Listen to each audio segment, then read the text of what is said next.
evening, everybody, and welcome to this special meeting of the Mount School District Board. I have called this meeting to order at 6:30 p.m. and I'm going to start with public participation. Before we begin, I would like to say that there are 29 people on here. Public comment is not legally required, but we believe it is crucial for us to hear from our community members about their concerns over issues. Through these meetings, our board models for students how to conduct public discourse, and that the board members of our community can approach controversial issues in a civil and constructive manner and can demonstrate mutual respect. Having said that, please note that the board is here to listen. The public comment period is not designed for discussion.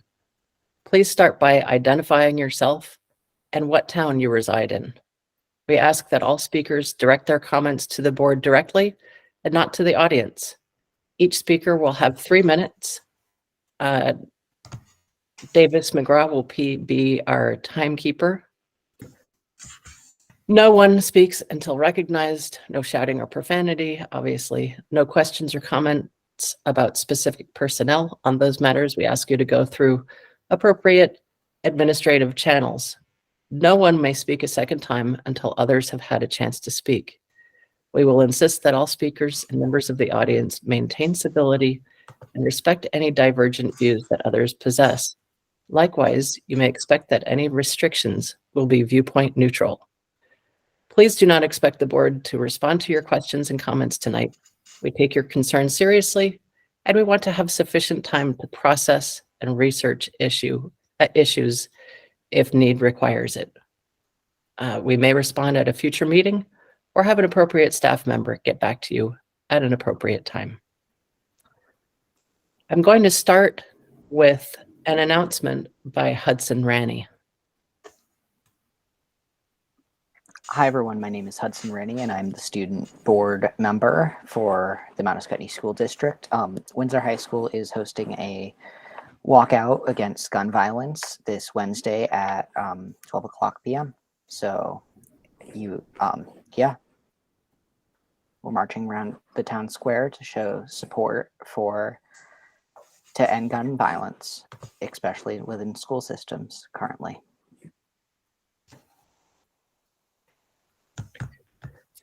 Thank you, Hudson. Okay, I see Daniel Wartz has his hand up. Daniel, could you please turn your camera on? Thank you. Daniel Wirtz, Windsor resident. Given that I was specifically named in Amy's resignation letter, perhaps you can give me an extra minute or two. But I wanted to lay a few things out in the aftermath of prior board meeting. Representative Burrows, yourself, and some others expressed a lot of confidence that election procedures were appropriately followed, and I wanted to find out for myself, so I filed a public records request through Vermont state law and Freedom of Information Act federally for all chain of custody documentation. There was none. The extent of the chain of custody of the election ballots was emails with numbers in it. That's obviously unacceptable on quite a few levels, but that's not actually the point of what I want to bring up, because with this public records request, I received a series of emails in between board members as well as the superintendent in the aftermath. And some of these emails exposed what I would like to describe as a exclusive and concerning in-group mentality and level of comfort that some board members have in negatively speaking about dissenting members of the public like myself. And I'd like to read a couple examples. The first is from Amy to Christine Bourne and Elizabeth Burrows, responding to a redacted email that Christine Bourne had sent her and Elizabeth. Thank you. I feel absolutely so stupid for using such incredibly poor judgment. And then emphasis here, this group of people are going to be awful going forward. I would like to just pause on that for a second and reflect that Amy was comfortable sharing that perspective on this group of people who are apparently going to be awful to the superintendent as well as Elizabeth.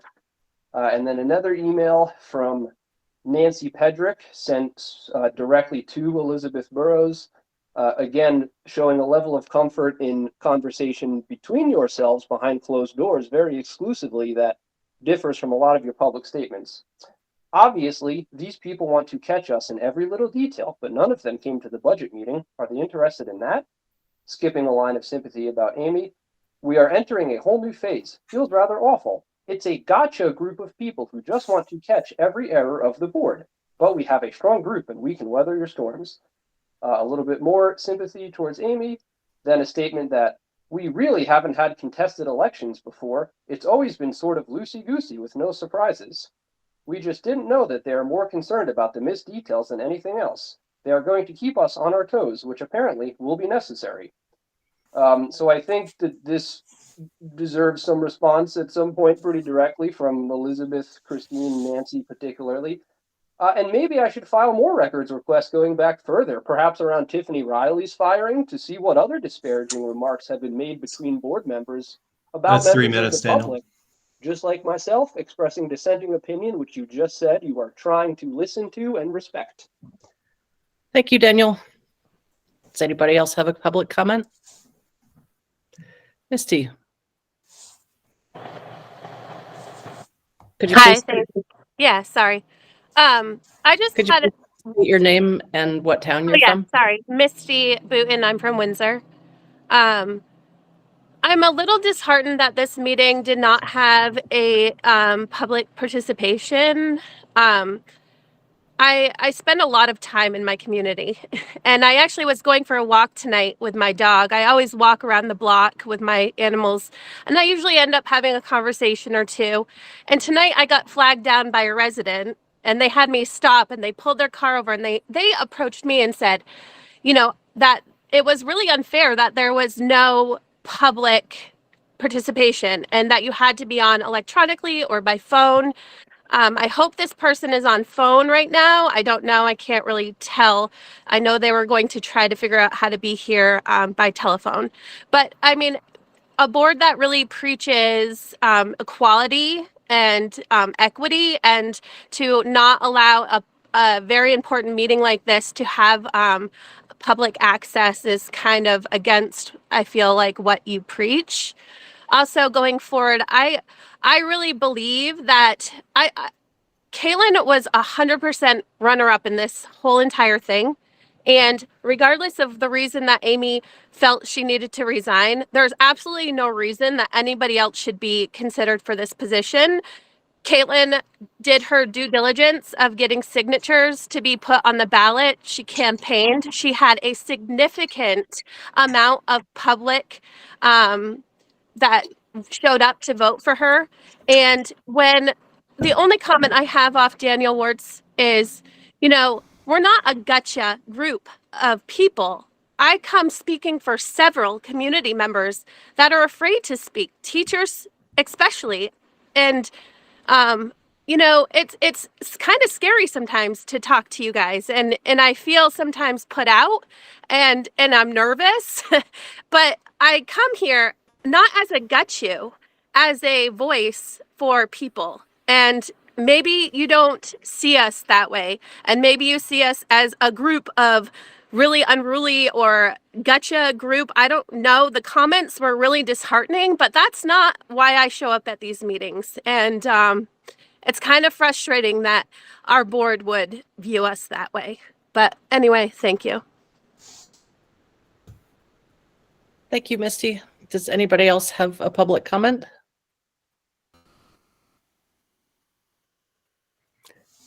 Tara Howard, could you please state your name and town for the record? There we go. My name is Tara Howard, and I'm a Windsor resident. I just want to kind of second what the second part of what Misty just said, as far as moving forward with the school board. The election was so recent, and she did have so much public support. I really can't see, I just can't see anybody else being appointed to that seat. That's all. Thank you. Thank you, Tara. Anybody else have a public comment they'd like to make?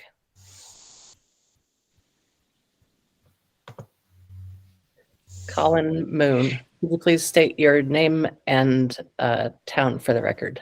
Yeah, my name is Colin Moon. I live in Windsor, Vermont.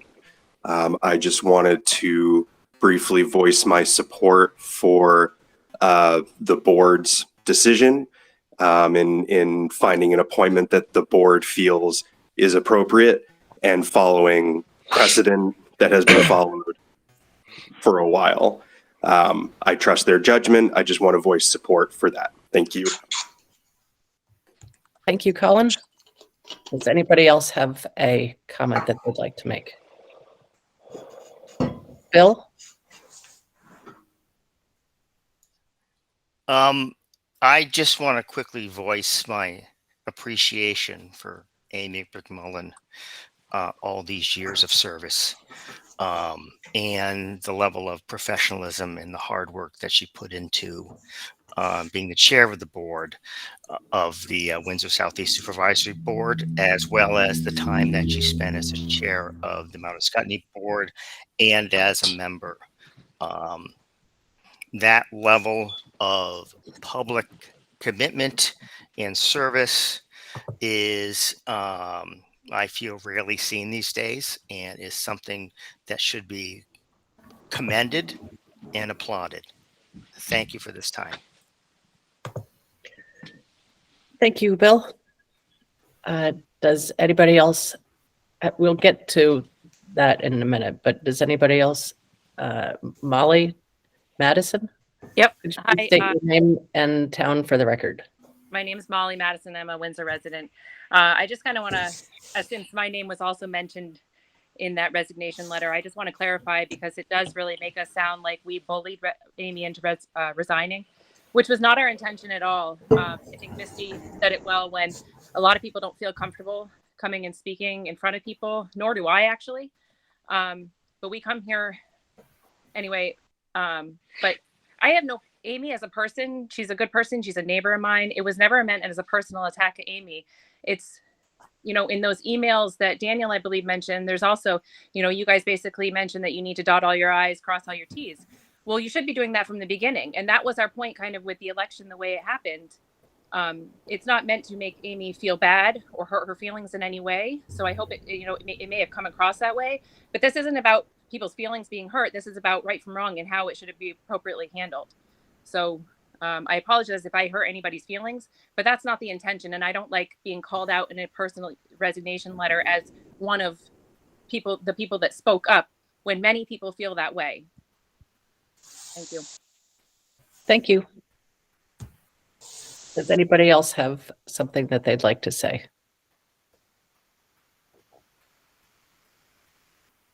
Okay. Ethan Lawrence, I see your hand.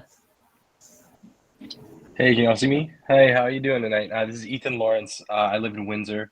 I just wanted to express my support for the board, and I trust y'all to make the decision that you need to and follow precedent. I think it's really important that in situations like this, that we're consistent, and that if that's been the procedure, that the board appoints someone, then we got to follow it. It can be fair that whoever would like to be considered should be considered. And I think I trust the board to follow that precedent.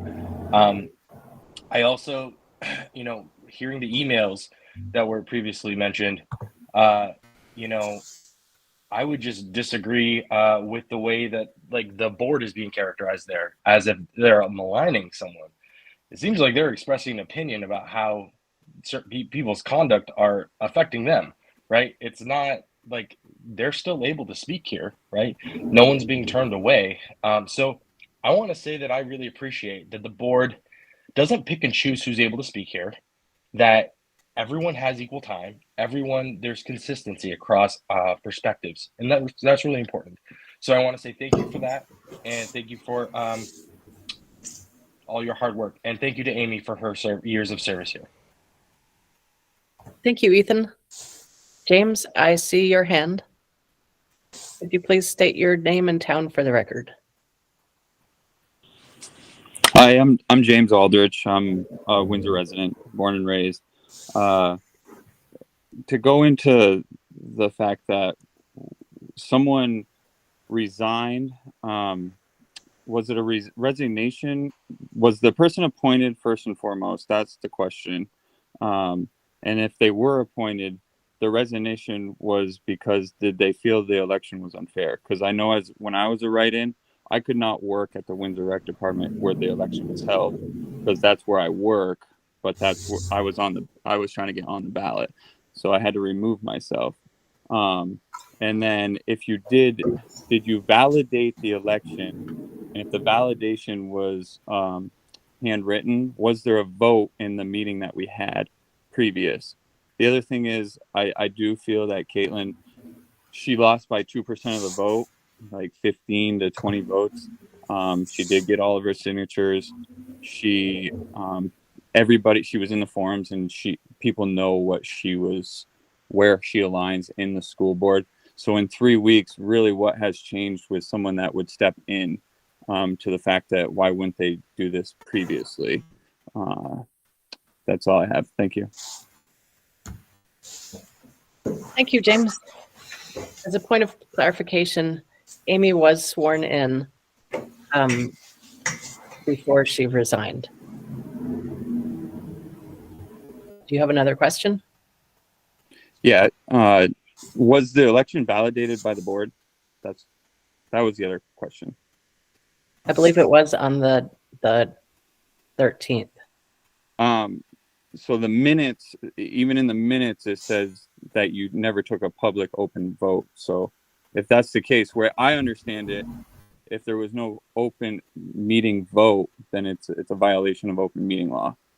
And correct me if I'm wrong. I'm just trying to understand because, like I said, I went to Windsor. We did not teach this in school. And right now, other than Hudson, I bet there's not one kid in the school that could tell us how many selectmen we have or how many school board members we have. So it's like we're sending these kids to after mom and dad to be board members, but we don't have a lot of people that are understanding of how the processes work. So I'm just trying to get more information. Well, let me just explain a couple of things, okay, that may clarify. One is that the school board election laws, which are VSA, you can look this up, VSA Chapter 16, or VSA, what is it? Chapter 16, Section 11. Those were updated apparently last year. So they're all new. And according to the legal counsel for the Secretary of State's office, with whom I've been exchanging emails and talking on the phone with pretty extensively in the last 3 weeks, as you might imagine. According to him, we don't need to have a formal validation ceremony. Right. So then you did validate it, but do you have to validate it before or after the recount happened? Because 4 of the 5 board members signed it before the recount finished. Yep. So we signed it, and then the recount occurred.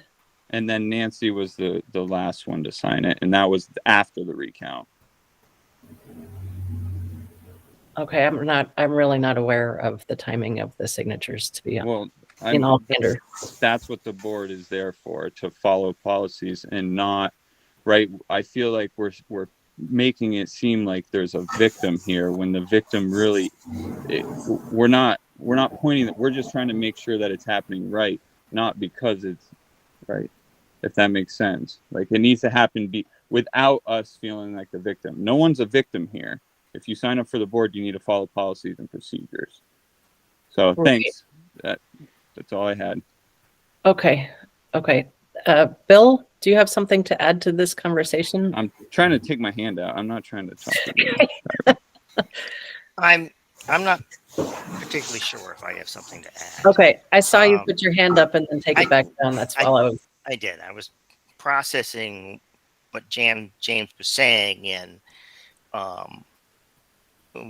I remember voting on the appointments and the validation, and then, but the recount didn't.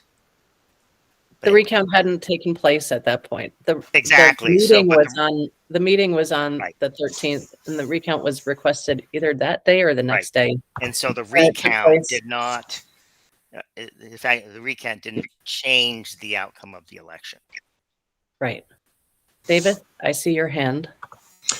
Yeah, and Bill, I mean, I think Bill kind of got to it before me. My understanding from some conversations we had is that would have been why the validation being before the recount was less relevant. If it had changed the outcome, there would have needed to be another validation, is what. Right. And I forget who I spoke to about that, but that was the understanding that I had. But without any material change in outcome from a recount, the previous validation is still a validation. Can you clarify when you voted for it? Sorry to add, because it wasn't in the 13th meeting. It says it right at the bottom of the minutes. I thought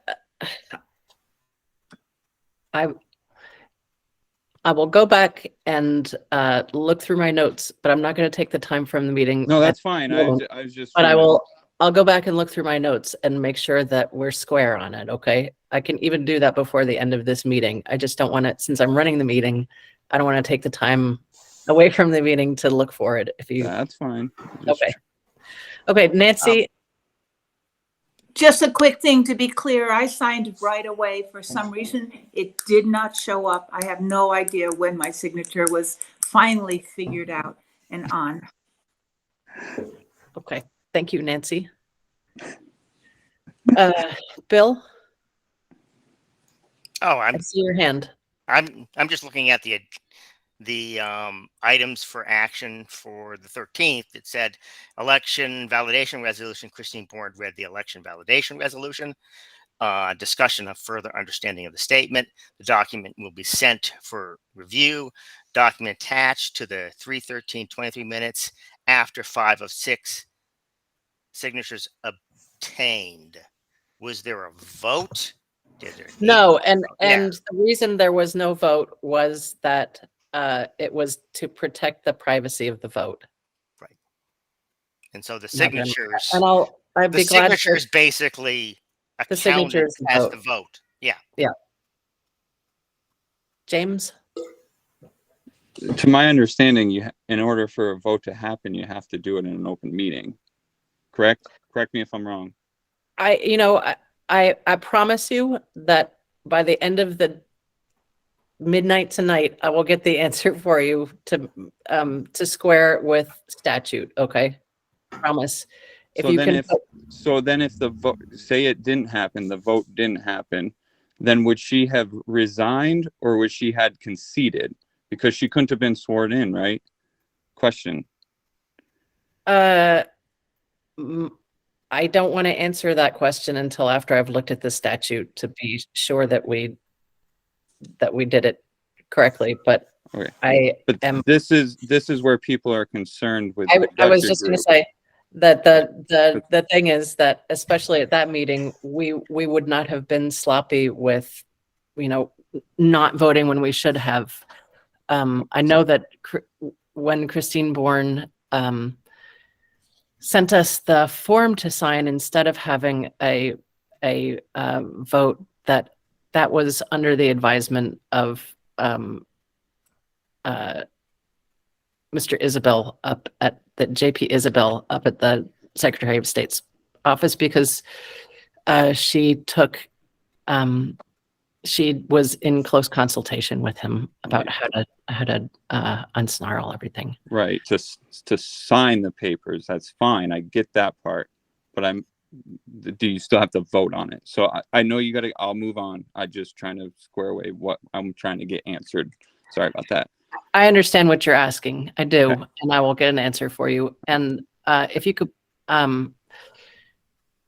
email me your email address, then I'll send it. I'm a part of the SU because the school runs the rec center. It's J Aldrich. Okay. Yep. Okay. Yep. Thanks. Rebecca and then John Grandy.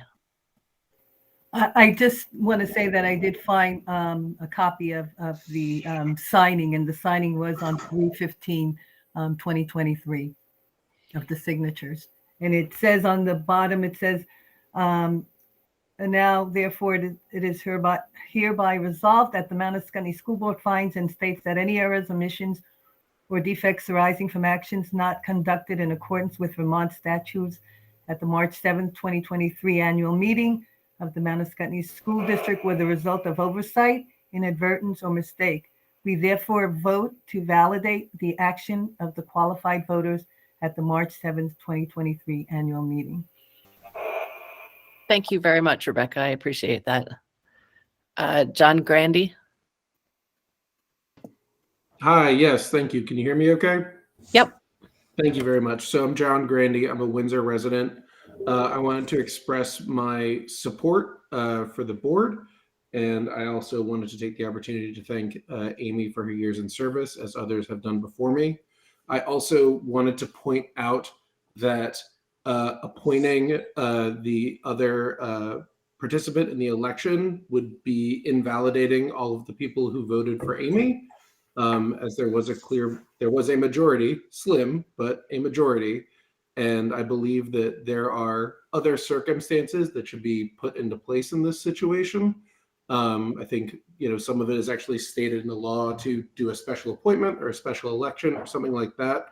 I think those should be explored before a quick decision or a snap decision is made in this situation. Thank you very much. Thank you very much, John. Bill Goki, is it Goki? Please help me with the pronunciation of your surname. Bill Goki?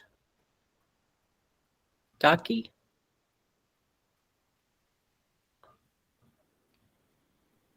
Bill, I see your hand, but I'm not hearing from you.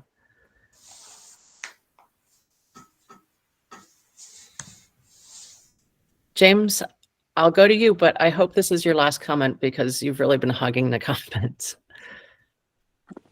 Yeah, so the resignation was because she felt that it was not fair, is what I understand. So, if it's not fair, right? If the election wasn't fair, then why would we not think Caitlin was a good choice, right? I just don't understand that. So. Okay, thank you. And Bill Goki, is that how you pronounce your surname? Yes, it is. Okay, thank you. Sorry, I was having difficulties with my camera. Bill Goki, I'm a Wethersfield resident. I just wanted a clarification. So by signing that paper that you guys all validated it, that means that the board does not think that there was anything wrong with the election. I was just a little bit confused by the legal terms, but it sounds to me like you all signed it because you thought that there was nothing wrong with the election, even though everybody was concerned and thought that it didn't look fair, but you guys agreed that it was fair, even with all the violations. Thanks. To clarify, I believe I don't have Rebecca Roisman just read what it said. Rebecca, would you mind reading it again? Absolutely. Thank you very much. Whereas the Mount Scottney District intended to conduct the March 7th annual meeting in accordance with Vermont statutes, whereas some district voters have alleged that the March 7th, 2023 annual meeting was not conducted in accordance with Vermont statutes, and whereas pursuant to 17 VSA 2662, the Mount Scottney School Board wishes to cure and correct any errors, omissions, or defects in the conduct of the March 7, 2023 annual meeting and validate the action of the qualified voters at the meeting. Now, therefore, it is hereby resolved that the Mount Scottney Board finds and states that any errors, omissions, or defects arising from actions not conducted in accordance with the statute at the March 7, 2023 annual meeting of the Mount Scottney School District or the result of oversight, inadvertence, or mistake, we therefore vote to validate the action of the qualified voters at the March 7, 2023 annual meeting. Thank you very much. Brandon D'Angelo and then Davis. So Brendan D'Angelo. I'm sorry, Brendan. That's all right. I apologize. Worries. I've only got it my entire life, so I'm getting used to it. I'm sorry. I appreciate it though. Well, Windsor resident, I just want to also throw my support behind the board in making the decision. Sounds like there's precedence here for appointing people when that comes up. I also like to second what I've heard on the call around. You know, I hosted a forum earlier this year with some of the candidates. I really liked some of the stuff that Caitlin said. I really appreciate what she said about mental health and that being a need in schools. At the same time, I think it's clear that there was a majority of voters who voted in favor of Amy. So we really need to take that into consideration. And this isn't, it doesn't work in democracy to say we don't have elections that are based around ranked choice voting yet. So it isn't the second choice gets the spot when the first person leaves the election or resigns or whatever the case is. So I respect what you guys are considering. Appreciate the impassioned voices of our town coming together as always. Hopefully we can still look each other in the eye on the street after this. And thank you all. Thank you very much. Davis? Yeah, thanks, Elizabeth. And I just wanted to, because I'm thinking back to the meeting where we initially read that validation, and I think that the sort of very simple kind of one-line interpretation that I came up with, because it is, you know, it's legalese, it's lengthy, it's very detailed. This essentially that there was mistake. It's acknowledging that mistakes were made and errors were made, but that there was no ill intent behind the errors, and that the outcome, the errors that were made were not so material that they affected the outcome of the election. Does that, I think I said something to that effect, and there was agreement from Christine during that meeting. Yep, that is almost Okay. exactly what you said, as I Okay. recall. James, I'm sorry. I've called on you now several times. I'm not going to call on you again. I'm sorry. According to the queue, Daniel Wirtz is next, then Misty, and then we're going to move on. Yes, thank you. I'll keep a couple things real quick. One, there's absolutely no way at all to verify that the outcome of the election was actually as counted, because the legally required chain of custody documentation from West Windsor does not exist. That's the first thing. Second thing, this board has a pretty poor record of very, very major high-scale legal document signatures, as Riley's settlement of very recent times shows. Third, this was not an 80-20 election. There was an 18-vote separation, if I remember right, in original count, 2% or something like that. You would be, to say you would be slapping in face half of the town by appointing somebody that fulfills the in-group bias of the board, that's an understatement. Thank you, Daniel. Misty? Daniel kind of said what I was thinking in terms of, you know, the signature page that you all signed saying that the outcome of the election was not affected by the mistakes that were made during the election. You can't possibly say that for certain. Amy stood over the ballot box of the school board, and you can't say that didn't make certain people feel a certain way while they were voting. You don't know what happened during the transportation of the ballots. I'm not saying in any way that Amy did anything to tamper with this election. I think we all know Amy. And, you know, I don't know her on a personal level, but I know her on a professional level. And I would never sit here and say, I believe Amy tampered with the election. Never. I don't think that of her. What I will say is nobody for certain can say that the mistakes that were made during the election did not affect the outcome. There's no way. You can't say that.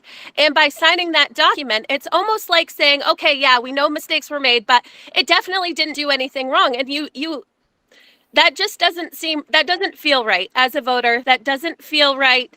And Caitlin, I don't know what they like, why anybody wouldn't want her to sit on our board. I don't know why anybody wouldn't want her. She's so involved in our schools. She knows what's happening in our schools. She has kids in our schools. I see her in my, no offense to all of you, but I don't see you guys in the community very often. I don't. I'm in the community every day. I go to sporting events. I walk my dogs. I go to Boston Dreams to have a coffee. I try to be so involved. And I don't ever see you board members. I see Caitlin all the time in our community. Why wouldn't you think she's an appropriate seat?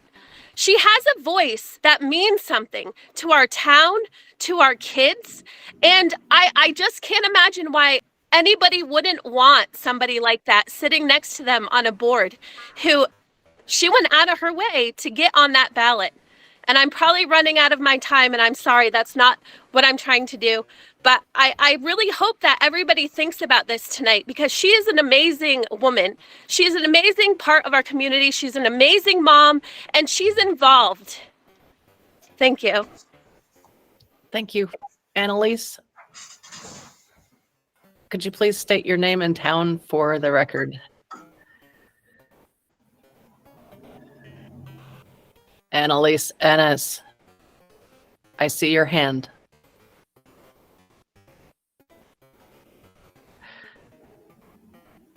Miss Annalise?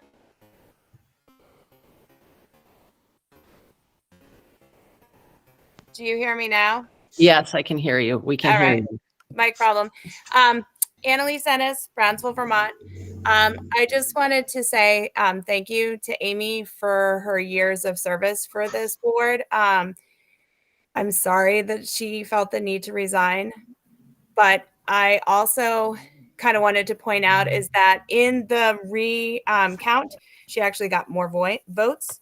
It wasn't a huge increase, but there was an increase, just to go against someone who had just said that did an incorrect statement of numbers.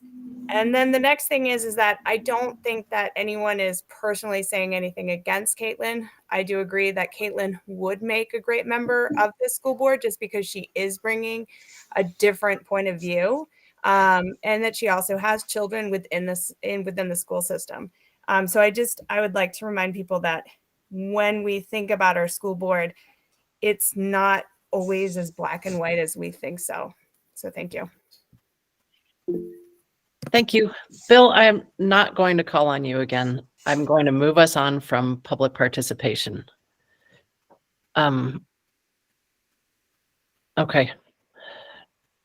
Does anybody who has not yet spoken have something they'd like to say? Okay. I will take a motion to accept the resignation of Amy McMullen and inform the Windsor Select Board of our decisions from tonight's meeting. So moved. Davis McGraw. Second. Okay. I'm going to go down. I have you all written down here, so I'm going to go. There are going to be several motions and votes tonight, so I'm going to go quickly through this list each time. Just unmute yourselves if you wouldn't mind, and we'll just do this quickly. Davis, how do you vote? Aye. Nancy, how do you vote? Aye. Rebecca, how do you vote?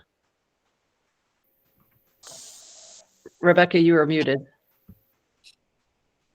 Now you're muted. You're not. Okay, thank you. Bill, how do you vote? No. Bill, how do you vote? Okay, there's something wrong with your microphone, Bill. Nope. Aye. Oh, thank you. And I am an aye. Okay. Now that we have accepted Amy's resignation, I think we should take a minute as a board to just discuss Amy's legacy. She was elected in 2008.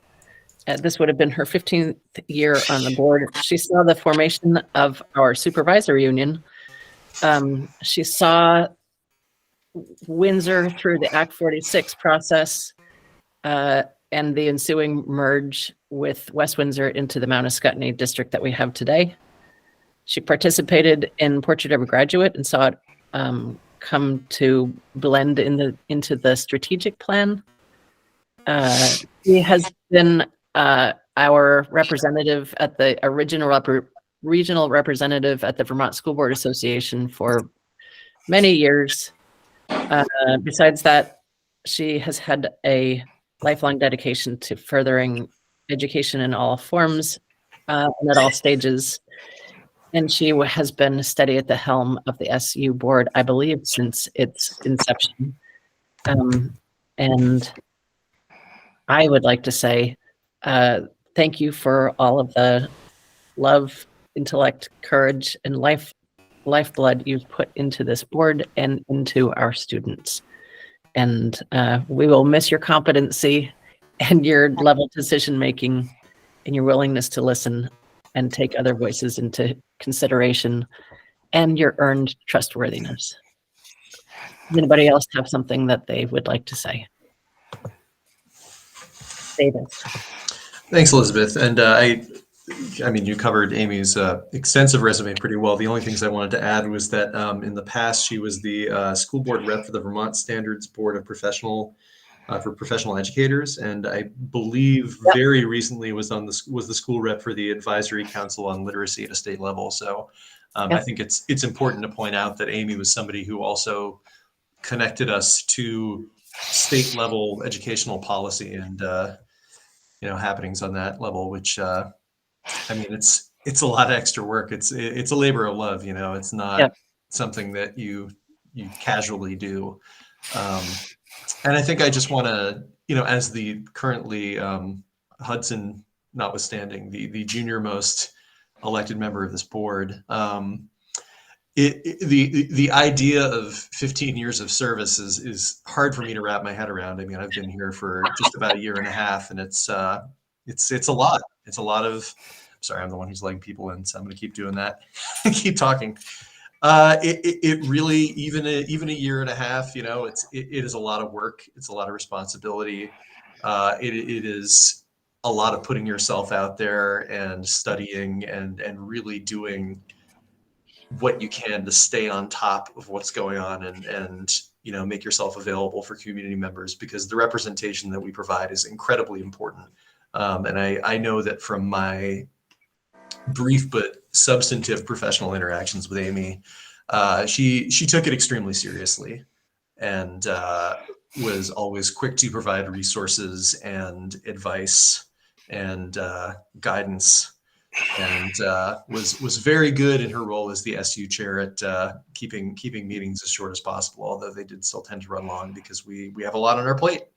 So just genuinely, I can't thank Amy enough for her time on the board. I mean, 15 years is so much time and hard work and dedication. And, I feel as though that needs to be recognized as many times as possible.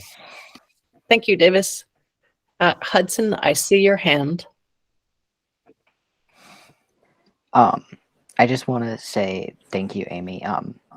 When the student rep position first got on the agenda, I was working actually with Amy at the town offices, and she was really just a great resource. And I'd been starting to go to board meetings, and even though we never actually were on the board at the same time when we were both president, she was always a great resource and so dedicated. And I mean, she's the longest standing board member out of everybody, was the longest standing board member out of everybody, and that shows really hard work, and her hard work will be sincerely missed.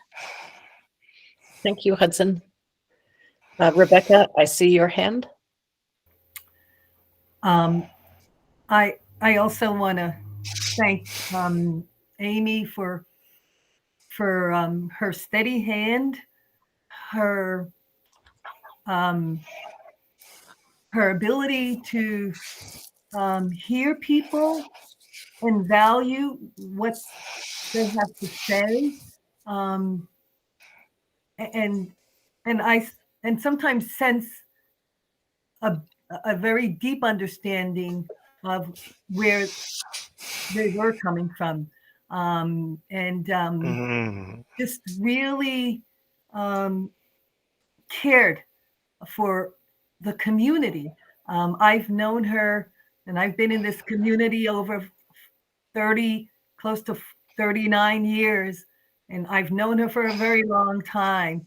And every time I would run into her, her conversations were about school, even after her children graduated and went on to just be successful and incredibly successful. And she stayed. I mean, it was like, this is her community. You know, she raised her children here. She was so engaged in this community. And I really admired that about her. So I do want to thank you. I know and look forward to seeing you, on my walks, which I do all of the time in town on a regular basis.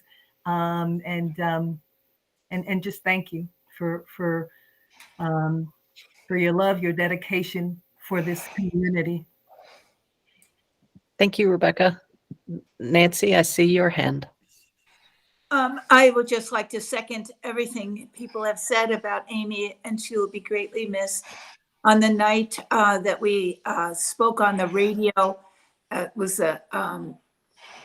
in Windsor, Amy started with her background, and I was blown away by all the things that she had done for the school and on the board and locally and in the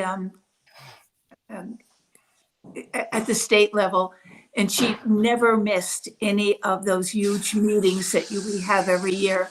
So she and her expertise will be greatly missed, and we appreciate all she's ever done for our board.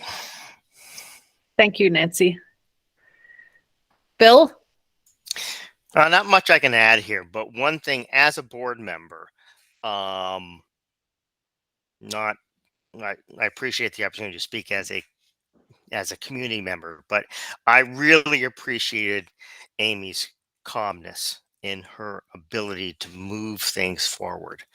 That was something that really helped me as I began to go to the SU board and when we merged. Thank you. Thank you, Bill. Okay.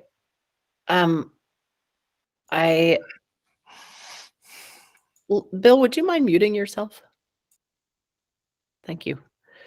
Okay, we have some implications from Amy's departure, and just going to read a list of them. One of them is the board vacancy. One of the positions that we did not fill at our last at our reorganization meeting was the WIC position. Amy has I think Amy's been the sole WIC person from our board. So we need to make sure I need to make sure to remember that we need to fill the WIC position. And the Vermont School Board Association vacancy we can discuss at the SU board level. And then there's also the district clerk, and we will talk about that at our regular old meeting on the 19th, where we will also approve the minutes from our last meeting. And yes, Davis. I do just want to point out, although it is our regular old meeting, you mentioned it's on the 19th, and I just want to make very clear, it is on Wednesday the 19th because there were scheduling. Yep. Typically, it would have been on Monday the 10th as the second Monday in the month, or Yeah, Monday the 10th.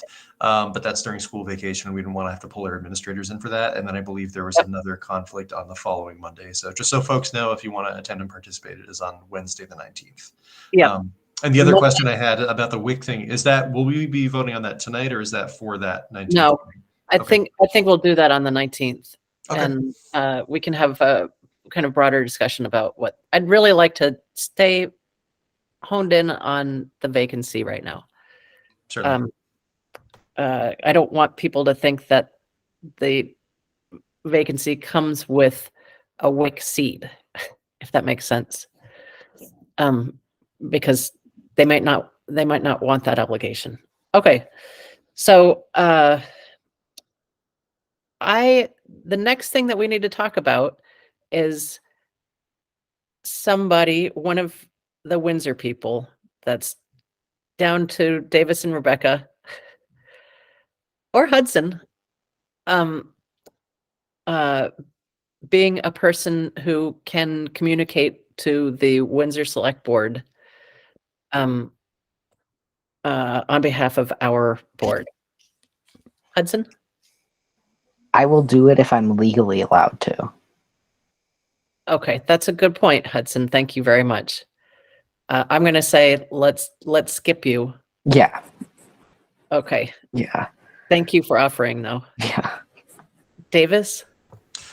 Can you just describe what that entails? And is this as it pertains to delivering the official resignation from this meeting, or is it being a liaison going forward to the town?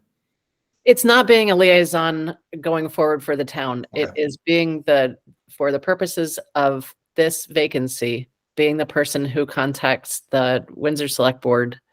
I have a draft because we have to send them in writing a notification of what's going on, the results of tonight's meeting. I have a draft of a letter that just has to be, it doesn't have any real information in it at all. It has a list of the things we're going to vote on, and then we can fill it in, and whoever is the person who's going to speak on behalf of the board at the Windsor Select Board can sign that letter or follow up with the Windsor Select Board, and then that person will also communicate back to our board whether the Windsor Select Board said anything. And does that, I just want to be really clear and understand this. Does that mean delivering it in person during an open meeting of the Windsor Select Board, or conveying it digitally to all of the email addresses on that? I just want to be crystal on this. It just means so that we don't, so that all of our members don't have to receive email from all of their members. Got it. Just having one person who's a conduit who represents the board and receives email and sends email. And really that's about it. So. Okay. I mean, I'm willing to do that. Okay. Thank you very much, Davis. I will take a motion to appoint Davis McGraw to communicate with Windsor Select Board on behalf of the Mount Ascutney School District Board and share correspondences and share all correspondences with our board. So moved. Second, Rebecca. All right.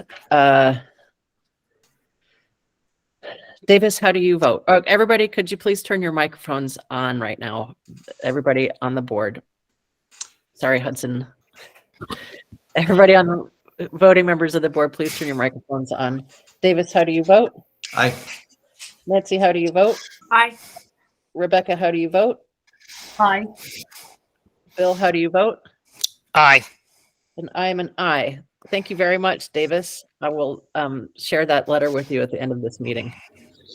The law, Title 16, Chapter 11, states that we have a few options regarding the vacancy created by Amy's resignation. One is to hold a whole new election. Given the roles that were vacated by Amy, we are really not exactly in the position to do that right now. We could make an appointment right here, right now. That's the second option. The third option is to open the vacancy to applicants and have the applicant fill the full term of 3 years. Or the fourth option is we could open the vacancy to applicants and have the applicant fill 1 year of the term and then run in a full election at the next town meeting day. I will open that up for discussion, starting with my own opinion. And I think that the last option would be a reasonable compromise given all of the comments that we've heard tonight and otherwise about the inconsistent or the anomalies in our last election. Davis. Yeah, I want to concur with you on that, Elizabeth. I think that, you know, just to kind of go down the list of them, obviously right now, just personnel wise between the town and the district, we're not really in a position to be able to put up a special election right now. I think that, again, appointing right now at the meeting would be rash and quick. And at the same time, I don't think that we are doing anyone any favors by making an appointment for a full 3-year term, given the circumstances. I think that option 4 allows this year to be filled, and then having a special meeting as a special election, as I understand it, concurrent with town meeting day of 2024, to fill out the remaining 2 years of Amy's term. I think that that's a pretty equitable way of going about this. Well, let's back up. Okay. Let's back up for a second. First, I would like to have a discussion about whether we agree in principle that we want to open up the vacancy to any applicants. We'll split it into 2 separate votes. The first one will be whether we want to open the vacancy to any applicants. And then the second part, and then we'll have a separate vote for, I'm sorry to have all these votes, but we're just going to do a bunch of votes tonight. The second part will be whether a 1 or 3 year term. Okay? Okay. Okay. So first, a discussion on whether we should open the vacancy to all applicants. Bill, I see your hand. Sort of a clarifier here, Elizabeth. Yep. Open to all applicants who are Windsor residents. Yes, we'll get to that part. We'll get to that. I have a list of what the qualifications are. Right. So yeah, I think it's prudent for us to open it up to applicants from the Windsor community to look at. Yeah, I agree with that. Okay. Hudson? I'm in favor of that. I'll echo what Bill said. Thank you, Hudson. I appreciate that. Rebecca?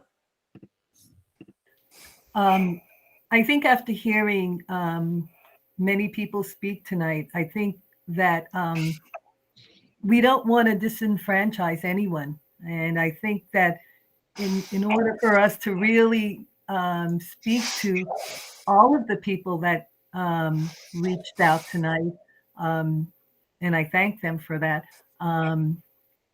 it would only be fair to open the vacancy up to Windsor residents.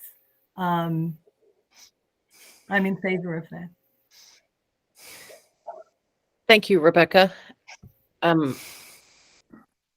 What I'd like to say, oh, Nancy?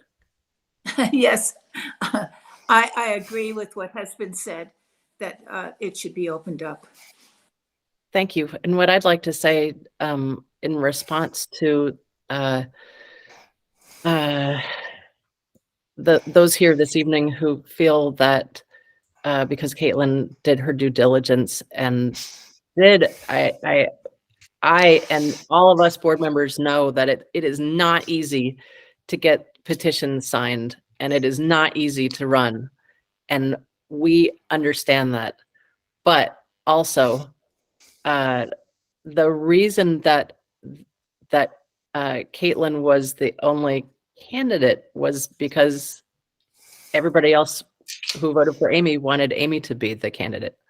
And so nobody else threw their hat in the ring because they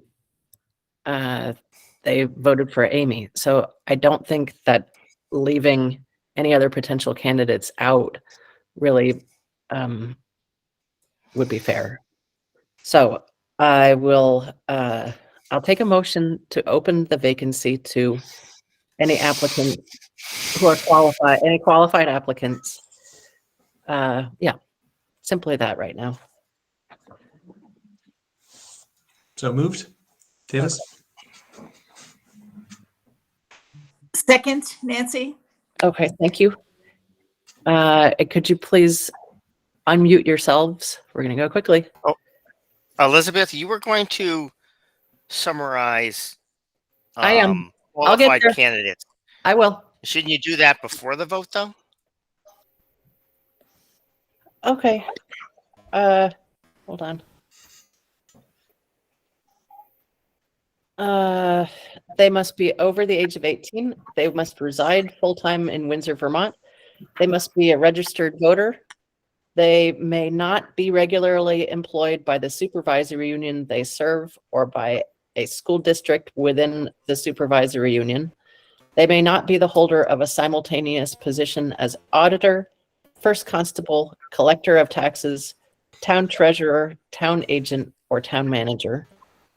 A school board member's spouse may not be the town auditor, and they must not be a child sex offender. Okay.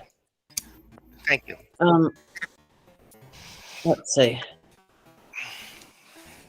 I will take a motion to open the vacancy to, oh, we already have the motion. It's already on the table. So,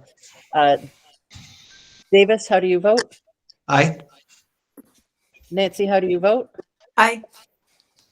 Rebecca, Aye. how do you vote? Aye. Bill, how do you vote? Aye. And I am an aye. Okay. Now I'll take a motion to, now we discuss whether 1 or 3 years. Well, I'll take a motion first to have the vacancy filled for 1 year of the 3-year term with the appointee running in the general election on town meeting day of 2024. I'll take that motion and then we can discuss. So moved. Okay. Second, Rebecca. Okay, thank you. So now let's discuss that. As the motion, though, Elizabeth,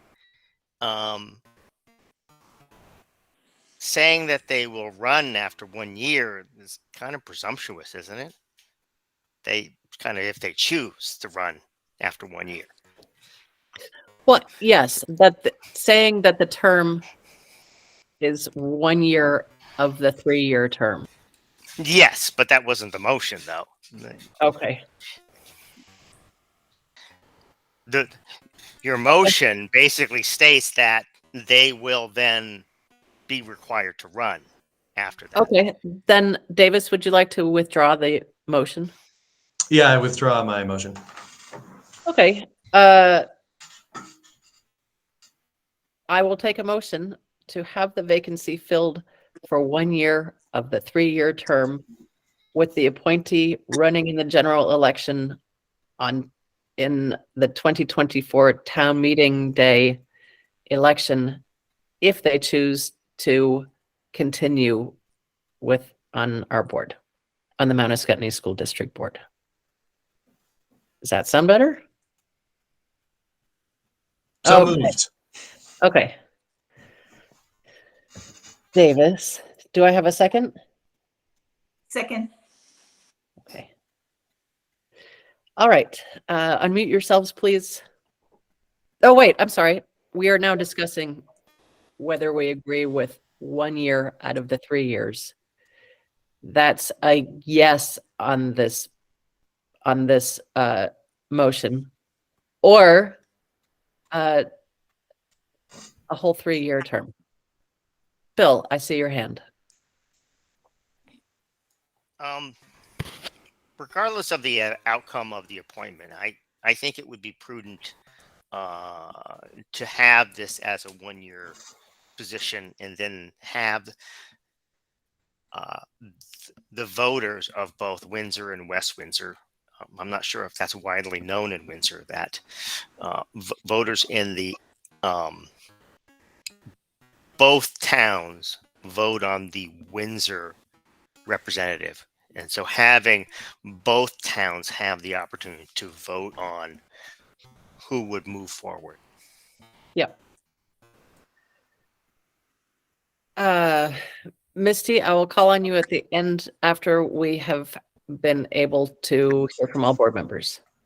Any other board member have something they'd like to say about this? Davis. Yeah, I mean, I said as much earlier, just to reiterate, I think that this, not only does it feel like the appropriate route to go with an appointment, honestly, regardless of the circumstances, but I think especially given the circumstances, you know, we have a situation where we did have a majority in town select an incumbent who then resigned.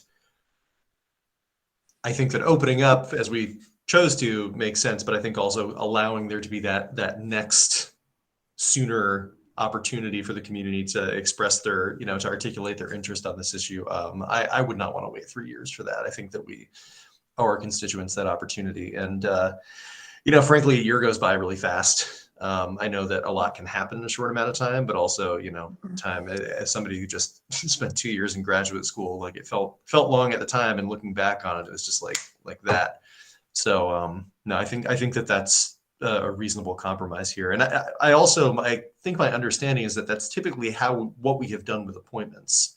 I wasn't certain because I knew that when I was appointed to take the vacancy left by Chris, I was up for election, but that was also the end of his term. But I think that I think we may have actually, in the past, this institution has used that special election function to ensure that we're not appointing people for, you know, large portions of terms where they didn't win an election. And I think that's just good process. Thank you, Davis. Rebecca? I think the piece of that Bill commented on, it gives the voters in a year the opportunity to again make a choice. And so I think that 1 year, and then giving the voters the option of those 2 years sounds fair to all voters in the community. Nancy, do you have anything you'd like to add?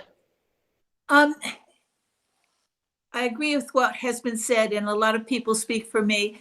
The one piece that has nothing to do with this right now that I'd like to add, just for all the people who called in, is that this was the very, very first election that we've ever had on the board that was contested. And I think that is part of the problem with the little details that we just did not know about. I just wanted to let you know that. Some of you may not know that we had never had a contested election in this board before. And I think the 1 year term is a great idea. Thank you, Nancy. Misty? Yeah, thank you. I hope you can see me. I'm in the dark. I'm hiding from my kids. I can appreciate the 1 year term. I think that's fair. But I do want to just voice my concerns that it kind of feels like the board will just be able to kind of pick and choose who they want. And I feel like that kind of lets the voters down, in a sense that another election would give the voters an actual chance, and it would give the opportunity for somebody to run in Amy's position. And I know that it would set you back, and I know that you would have to take time to do that. And I know that you would be down a board member to do that, and it would be more work on all of you. But at the same time, it would be fair, more fair to the voters to actually have the people who want to run be elected rather than feel like it's being handpicked by the board. And maybe that's what needs to happen, but I just wanted to voice my concerns that as a voter, that doesn't really feel fair. And yes, a year goes by, but when you have kids in the school system, a year doesn't feel fast. So yeah, they go by fast. I have a son who graduated and it feels like it flew by, but when you're living it, it doesn't. And I feel like I should have a right to vote for somebody that's going to have my kids' best interest at hand and not have that person chosen by somebody else. And if that vote doesn't go my way, great. That's fine. But I feel like as a voter, I should have that ability. Anyway, that's just my thoughts as a voter, as a community member. If it doesn't happen that way, it doesn't. I just wanted you to understand that that's how it will feel to a lot of people in the community. Thank you. Thank you for that, Misty. I appreciate that. And I hope you can also appreciate that we are not we're not really in the position to have an election at the moment. So I will, Nancy, I see your hand. Aren't we following some rules that you have to have a person appointed within 30 days of a We resignation? do. Yeah. Yeah. We have to, and that's the next thing that we're going to talk about. We only have 30 days from the resignation, which was last week. So, but let's vote on this first. Okay. Could everybody please unmute yourselves? Davis, how do you vote? Aye. And we're voting aye. Aye means 1 year of the 3-year term. I'll reiterate my aye. Let's see. Nancy? Aye. Okay, Rebecca? Aye. And Bill? Aye. Thank you. And I am an aye. So, all right. Now, the next thing is that I will take a motion to, and I will explain this in just a minute, but I'll explain it during the discussion part of it. I will take a motion to create dates certain for interviews and appointment votes.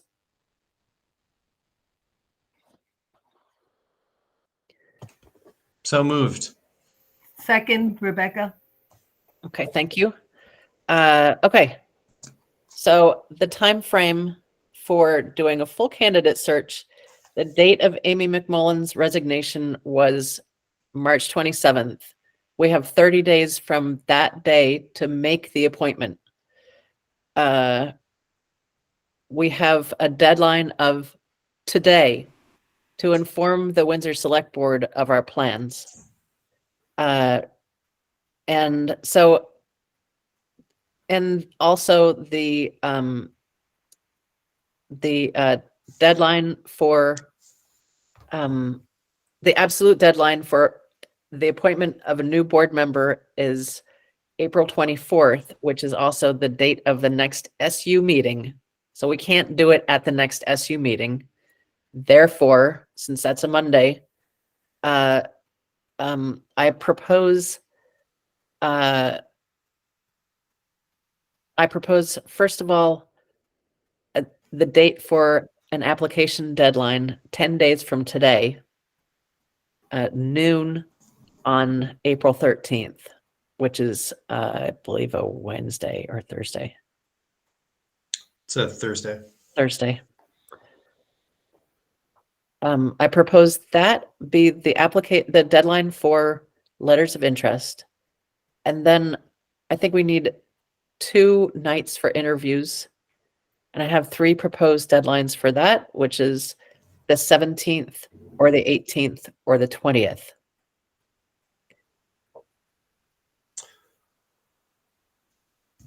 Yes, Davis.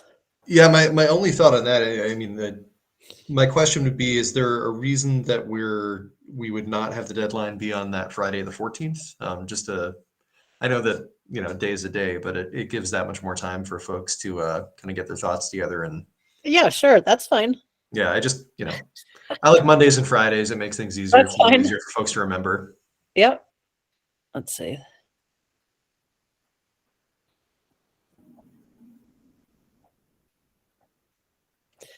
Okay.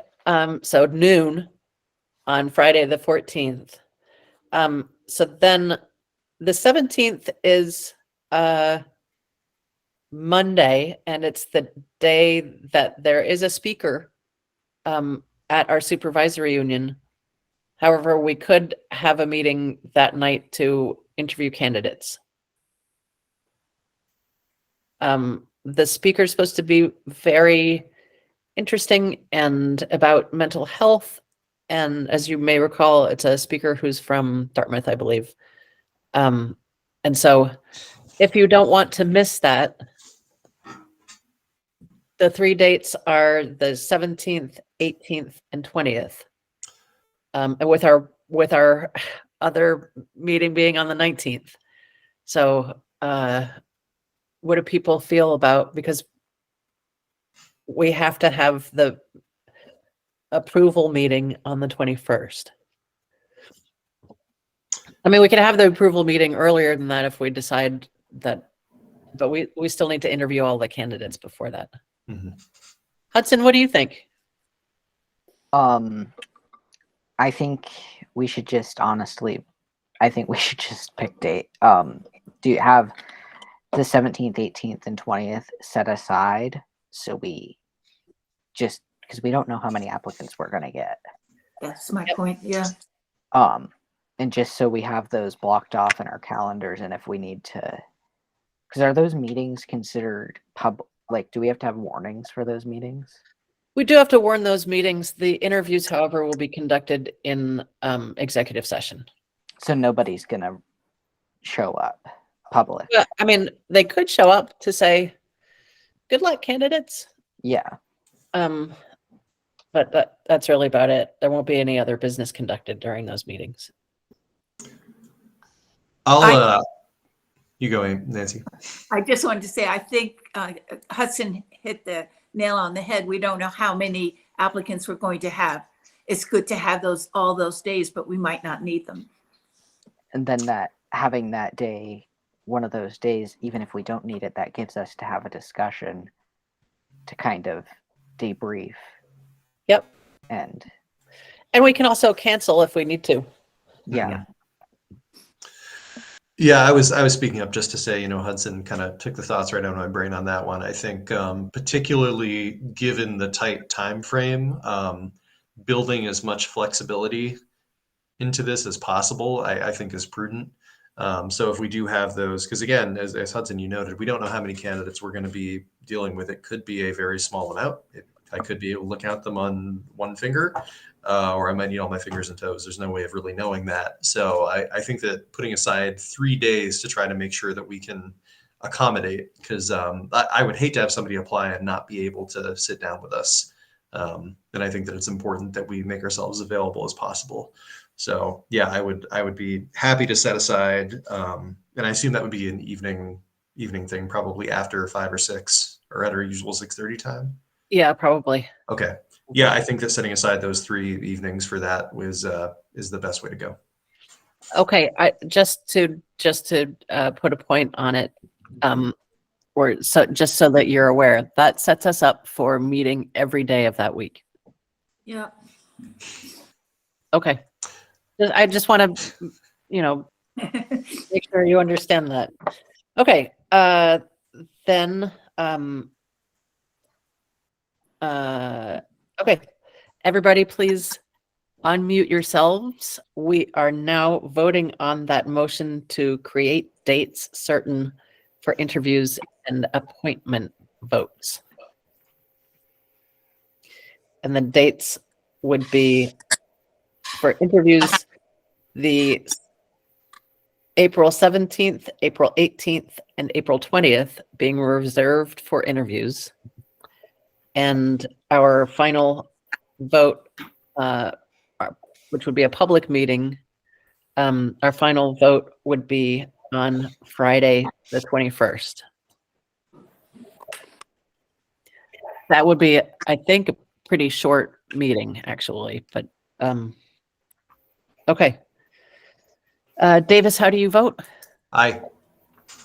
Okay. And Nancy, how do you vote? Aye. Rebecca? Aye. Bill? Aye. I'm an aye. Okay. Next. Okay. I have let's see. I don't have screen share, so I'm going to ask Davis, were you able to get into the folder that I created, the Google Drive that I created? There should be in there. Yeah, I can get in there. Are you sure you don't have screen share? I thought it was available to everyone, No. but okay. Yeah, I can find it quickly. Wait a minute. Hold on. I might be able to. No. It'll take me just a quick moment. Here, I'm just going to text this to you, and maybe you could. It's really simple, but I just want to. Let's see. I think it's a Google Drive folder, right? Yeah. Yeah. No, I don't know if any text will be necessary. Which document or folder are you looking for? This is to the members of the Windsor Select Board. I just texted it to you so that you can. Let me see. Did you SMS text it or which? Gosh. Hold on. I just have to do some process backflips here. Is it the link that you emailed to me, to all of us? Yeah. Yeah. Okay. I can just get it from my email then. That'll.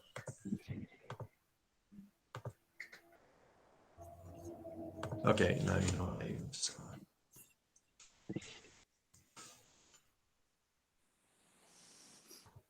I'll have it in just a brief moment for you.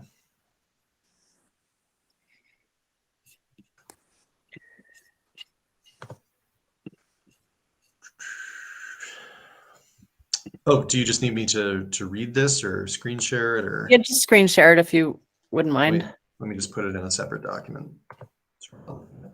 A text box. This is the correct drive. This is the Google Doc. And there is the text.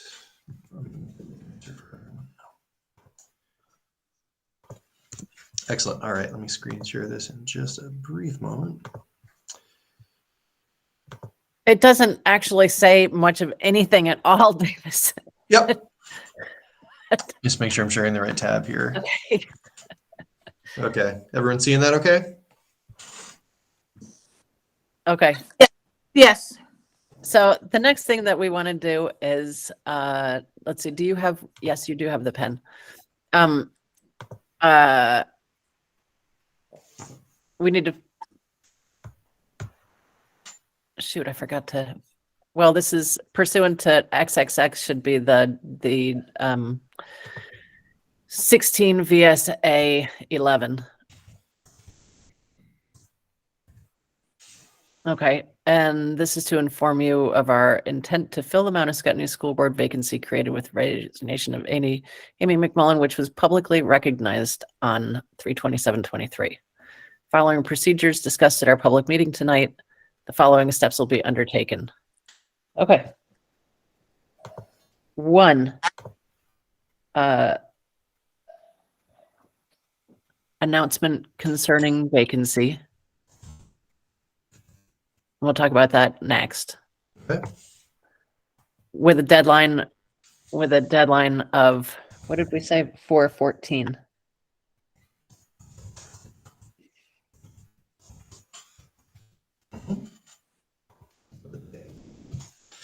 Right. And the second one is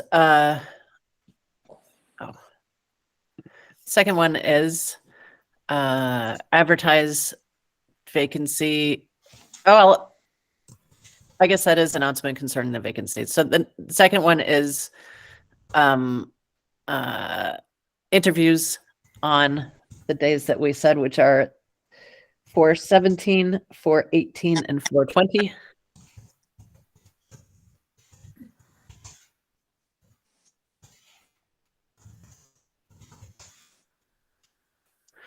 And then the third one is vote on final approval of what candidate on Say vote- Friday. Can we say vote on appointment? Yes, vote on, thank you. Friday, 4/21/23. Yeah, and I'll put the year in there too, just in case anyone gets confused. I still think it's 2022 sometime. I will until 2024. All right. Okay. And it Good. says our board has voted to allow X. I guess you're the X, Davis.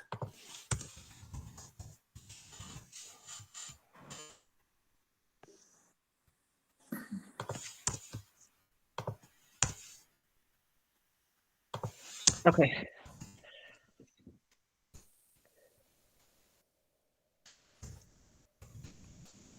That's it. Okay. Cool. Next.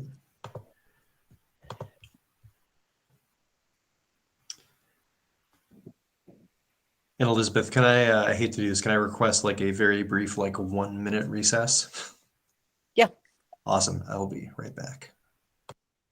You can stop sharing. Oh, well. Oh, there we go.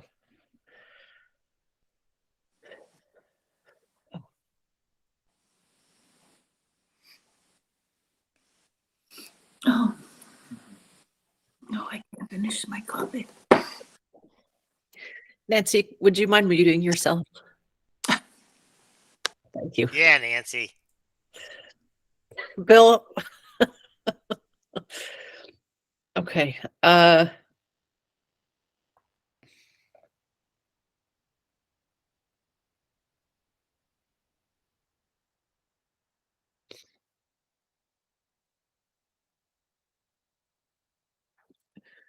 Let's see.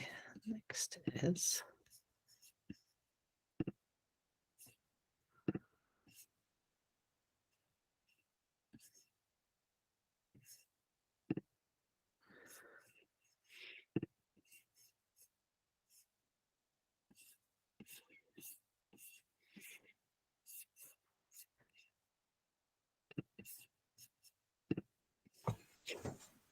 Truly appreciate it. Thank you. okay. Next, could you please pull up? Okay, next I think we should discuss who wants to receive the letters of interest. I don't mind doing it, and I would be glad to put them both in the folder and send them forward to you guys. But if one of you would really love to do it, anybody? I think that's an appropriate chair thing. Okay. All right. Yes, Misty? I was just curious, are the letters of application, are those public, for the public to see, or should they be? That's a good question. I don't think so, because the interviews are, I think it's falls under the Chapter 13, which is confidentiality over personnel. Okay, I'm curious because, like, in an election, you know who the candidates are. So I was just wondering if the public would be made aware of who the candidates are for the position. Yeah, I understand. But if it was a job, you wouldn't get to see all of the applications, right? I agree, but it's really not a job. It's the board seat. So I'm wondering where that line is drawn. And I know you guys are going to make the final decision. I'm just curious on what will be public record to the public and who is going to be, you know, questioned or given the opportunity to take that seat, I guess.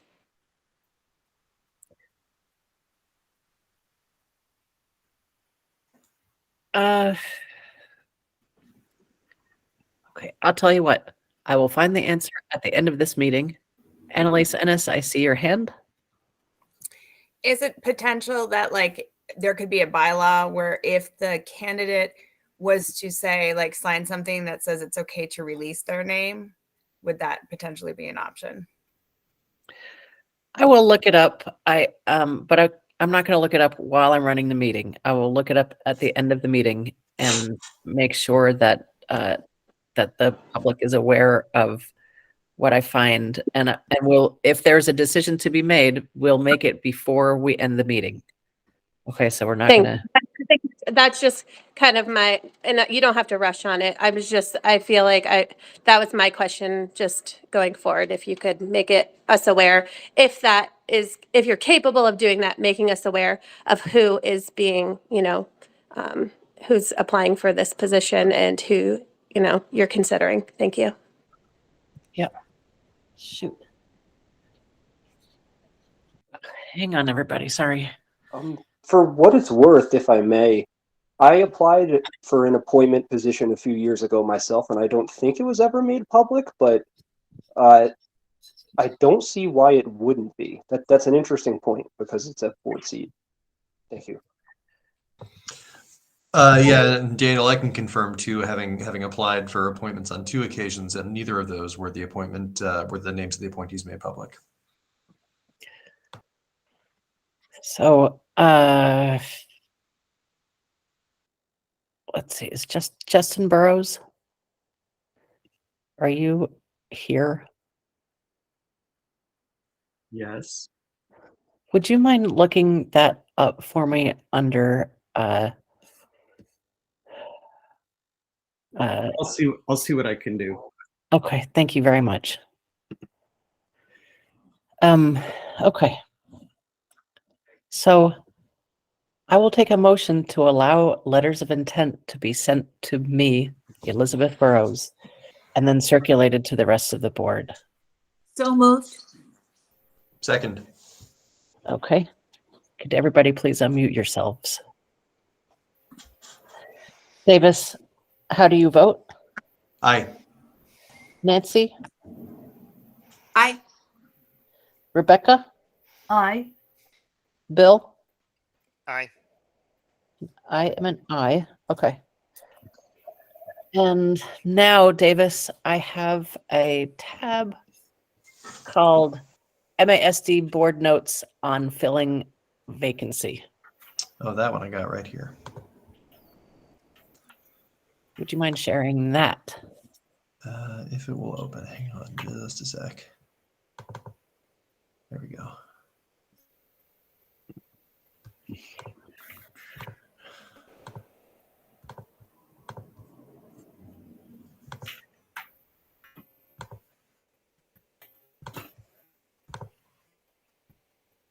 All right, this is the one.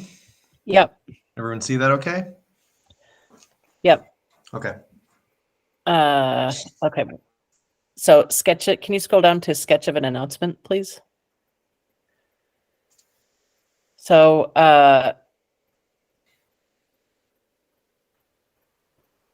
the Mount Escutney School District Board announces it is accepting applications to fill the vacancy resulting from the 3/27/23 resignation of Amy McMullen. It's a run-on, I realize, from the Mount Escutney School District Board and the Windsor Southeast Supervisory Union Board. The person selected will serve 1 year on both boards until town meeting day 2024, at which time a general election will occur to fill a vacancy for the remaining 2 years of the 3-year term. I realize that's very wordy, but does accurately describe the situation, though. It does. Did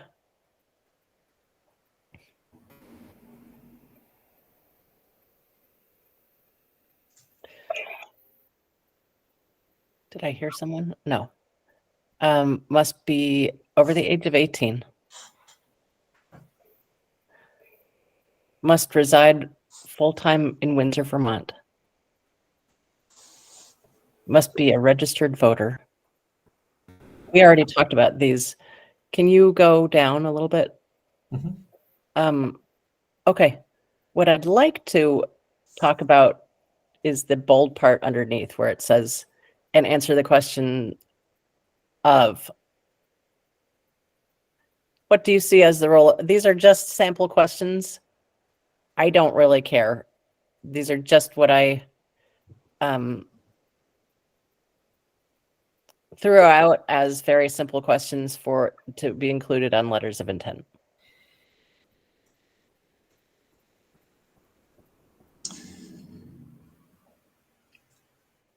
Nothing else is coming to mind. I think we can keep it pretty short and sweet. I think those are the two most relevant questions. Anybody else have something they really would like to have?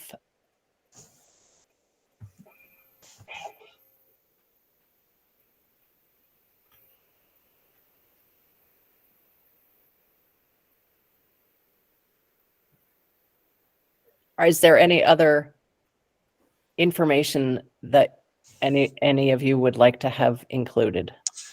I've got the full name, town of residence, date of birth, and background. By background, or is that resume or CV? They could, but I don't feel they need to necessarily present a resume or CV. Okay. They can if they want to. Some sort of statement of background, then, just that can Yeah. be. Can we maybe just put resume, CV as examples in there? I don't want to create a barrier if people don't have one prepared. Yeah, right. Because this is short term, but CV or bio sketch. I think that's another. Okay. Rebecca? I like that idea, Davis, because it does give you a little bit more information if they want to. And it would give us a little bit more information on them.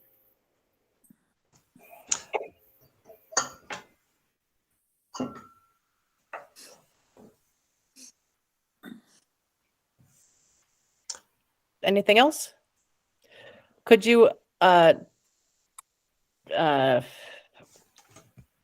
justify up the questions up to the sentence above? Justify up the questions up the sentence above. So the next sentence is, and answer the questions, or and answer the questions. Oh, I see. The bold part. Oh, I see. You want me to add them to the same line, or like that? And move and answer the question of up to the line above it, and then unbold it.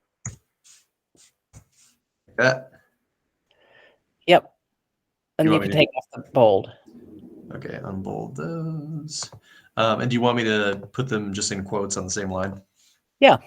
Awesome. Okay. We can get rid of what other information. It doesn't sound like we have. Yep. Cool. The only other thing now that I'm looking at it again, for background, do we want to just keep it background, or do we want to say professional background / experience? I guess I just want to be as descriptive as possible there, because we're sort of differentiating a wide-ranging personal statement from professional background. Or maybe I'm overthinking this. Please tell me if I am. I think you're overthinking it, but Cool. Rebecca, what do you think? Well, no, I was thinking that on some level, I would want both, because it really gives you a rounded understanding of the individual. But I would like the professional background. I think it's important to see where these individuals have been and what they've been doing. Yeah. On the other hand, I'm not convinced that it is a disqualifier from this position. And I think that like their awesomeness and their areas of expertise, and if their professional background is relevant, that'll all come out in the interview. That's and fair. In this case, we are not having a preliminary round of interviews, which incidentally which is what we usually do. It's what we have done in the past. We are interviewing all candidates this time. So I don't think that I don't know. No, I think that resonates. You know, if folks who get to the interview, we're going to be asking questions about that. Again, tell me if I'm overthinking it. Should we just put the word optional in there too, just so we're requesting it? But I think you've kind of got me on that page. I don't want to be turning anyone away for lack of a prepared resume bio sketch, because again, we're on a tight time frame. Yeah, I mean, I think you should use your best judgment.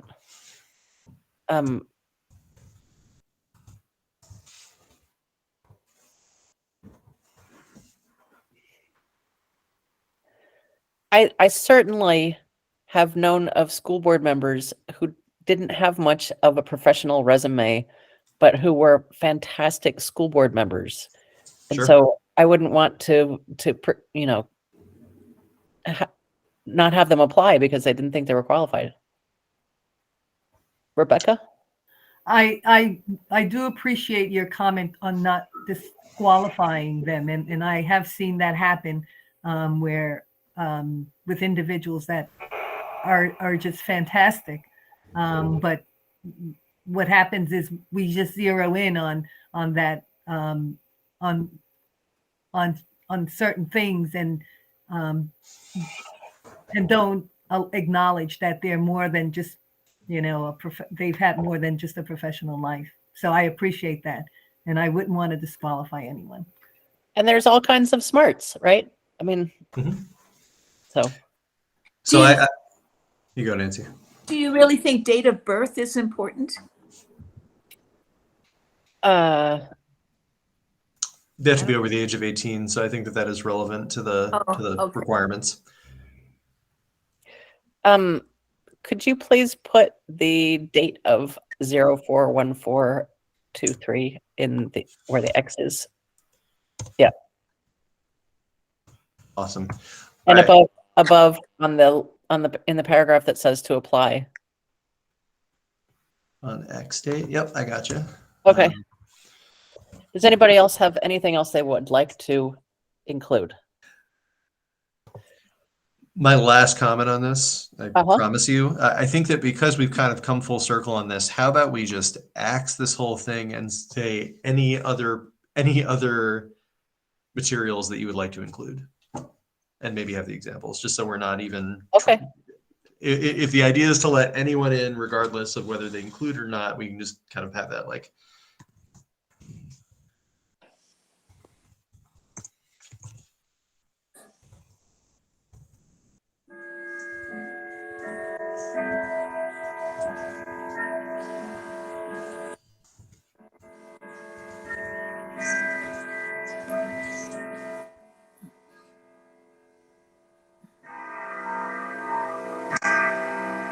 That's good.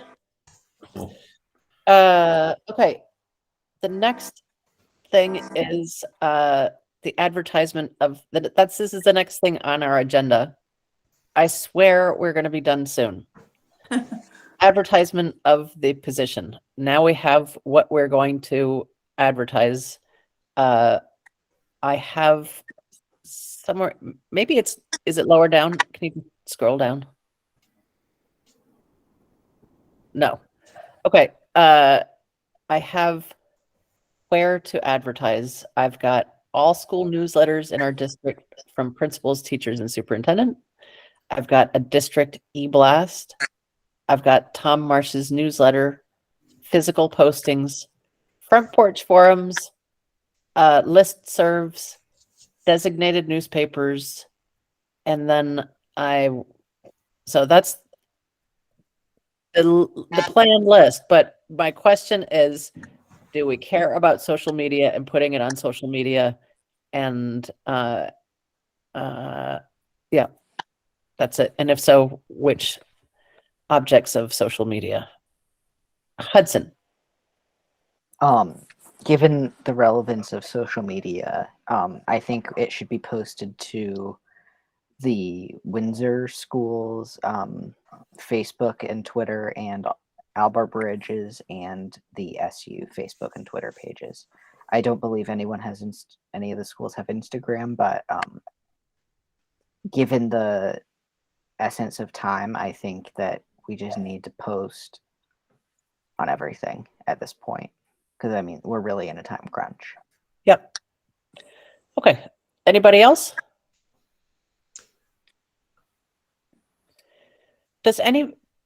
Hudson, do you have a Twitter account?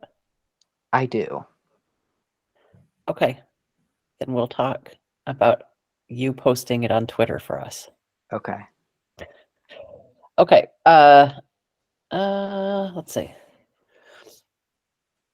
Do I need to continue screen sharing the language for the No, announcement? you Okay. don't. All right. And that's not, is that something we need to vote on, or we're good?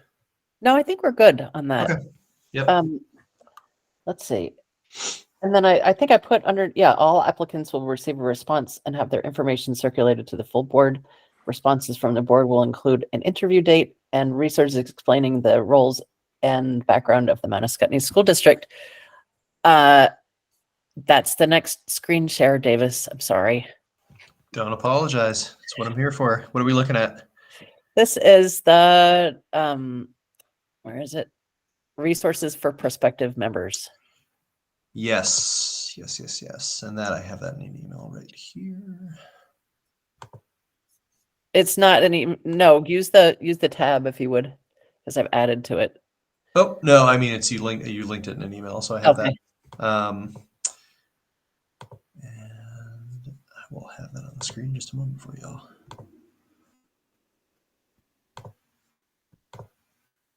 There we go. That look right? Yes. Excellent. Okay. So I've got, I put in it the articles of agreement, so that if anybody is interested in learning about what we actually agreed to. So why, for example, why we have 3 members from each town when the law for most districts is that proportional representation. We got to carve out from the State Board of Education on it. Yeah, we're modified at large, right? Yeah. Okay. Our supervisory union policies, the WSSU Portrait of a Graduate and Strategic Plan, the data dashboard, Hartford Area Technical Center, as Rebecca requested, Vermont School Board Association, their little video on how education funding works, which is actually a high-level overview, but really helpful, I find. The Vermont School Board Association equity definitions, qualifications for the board, which we've already listed, the text of the Act 1 statute. They have not, the Act 1 education quality standards have not received their final approval from the State Board of Education yet, but they've got I think they had a meeting today about it, and they've got another meeting next week about it. So they're really reaching the end there. But here are the EQS for other tons of other things, just in case people thought that these were all our agenda. They're actually state education quality standards, the transferable skills, multi-tiered systems of support, proficiency-based learning, and so on. The Series 2000 rules are the rules that all districts have to adhere to regarding anti-discrimination. Here's the Vermont education laws, and lastly, open meeting law. So pretty good list. I think I was going to put something in there about Robert's rules, but that's another thing that we have to do for our next meeting is adopt Robert's rules for small boards. Okay.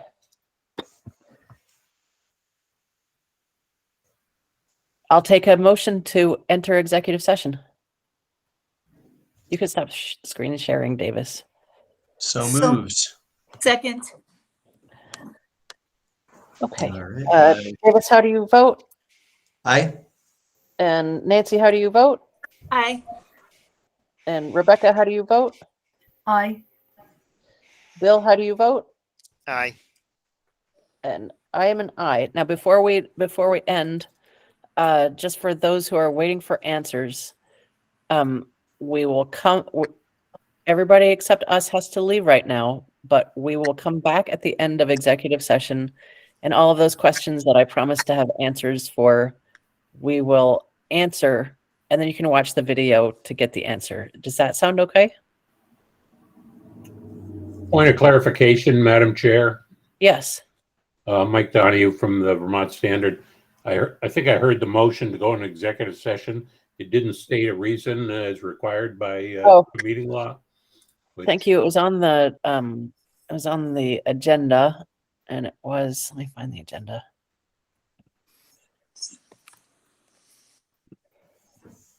Was Title 11, Section 313. Which is what? Honestly, I can't remember. I think it has to do with well, it'd be nice to know what you're talking about. Okay. Well, I'll look it up right now. What's that? Title 11, Section 313. Yep.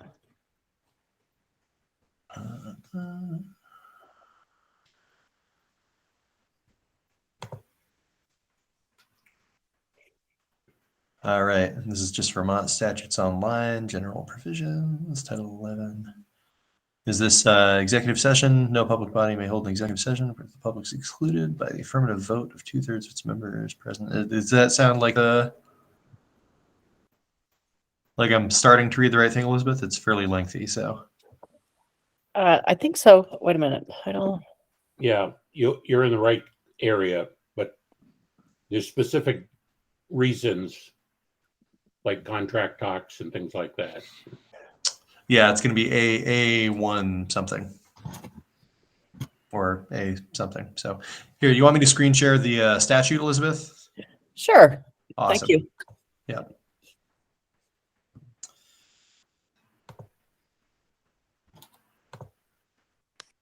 There we go. Is that the right thing, or am I sharing the search? I'm sharing the search. Bear with me for just a moment.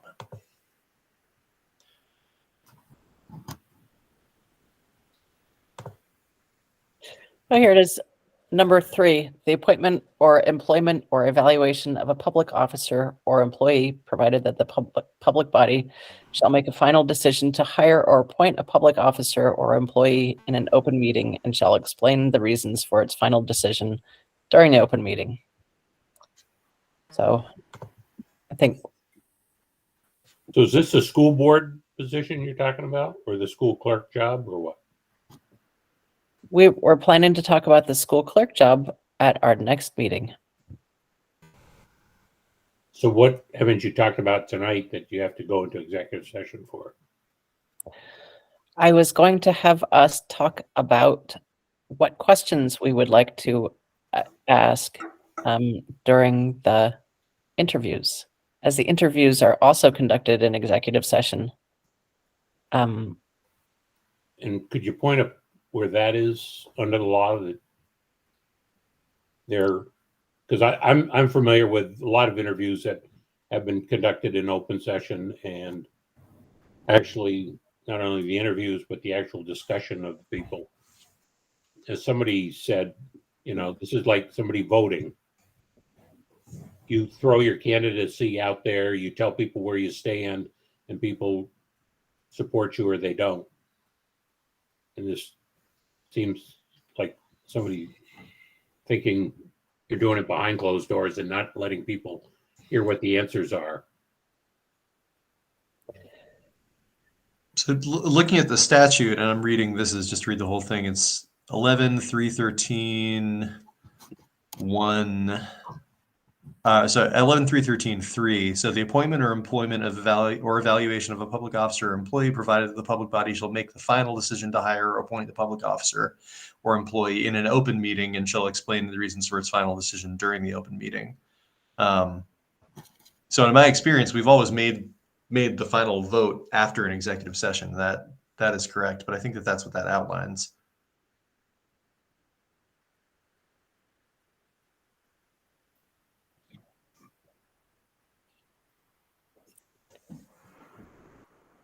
So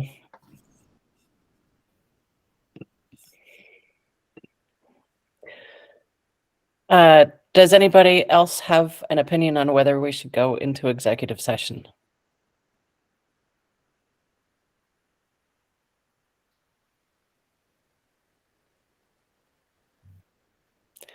Rebecca?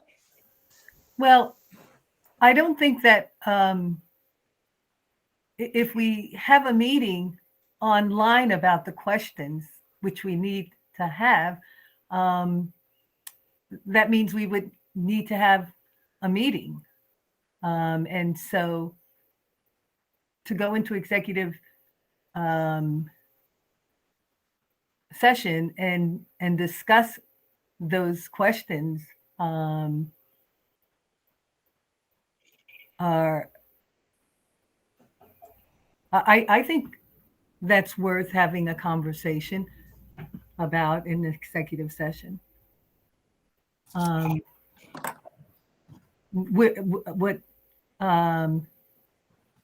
Yeah, I think so. I agree. What do you think, Hudson?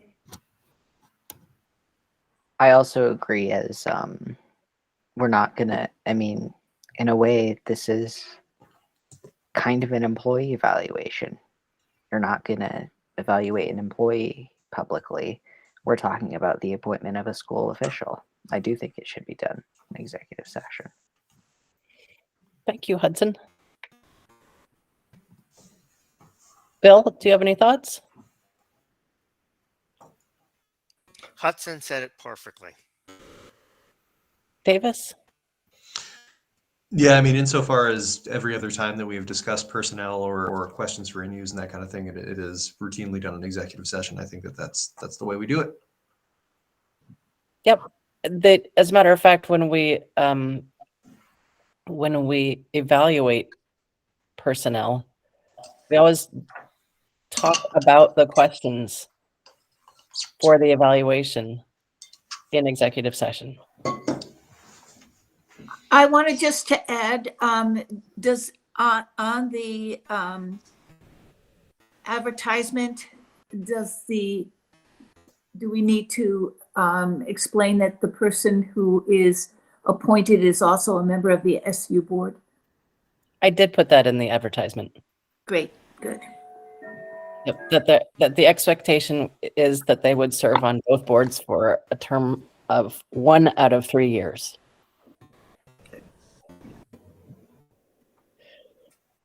Misty?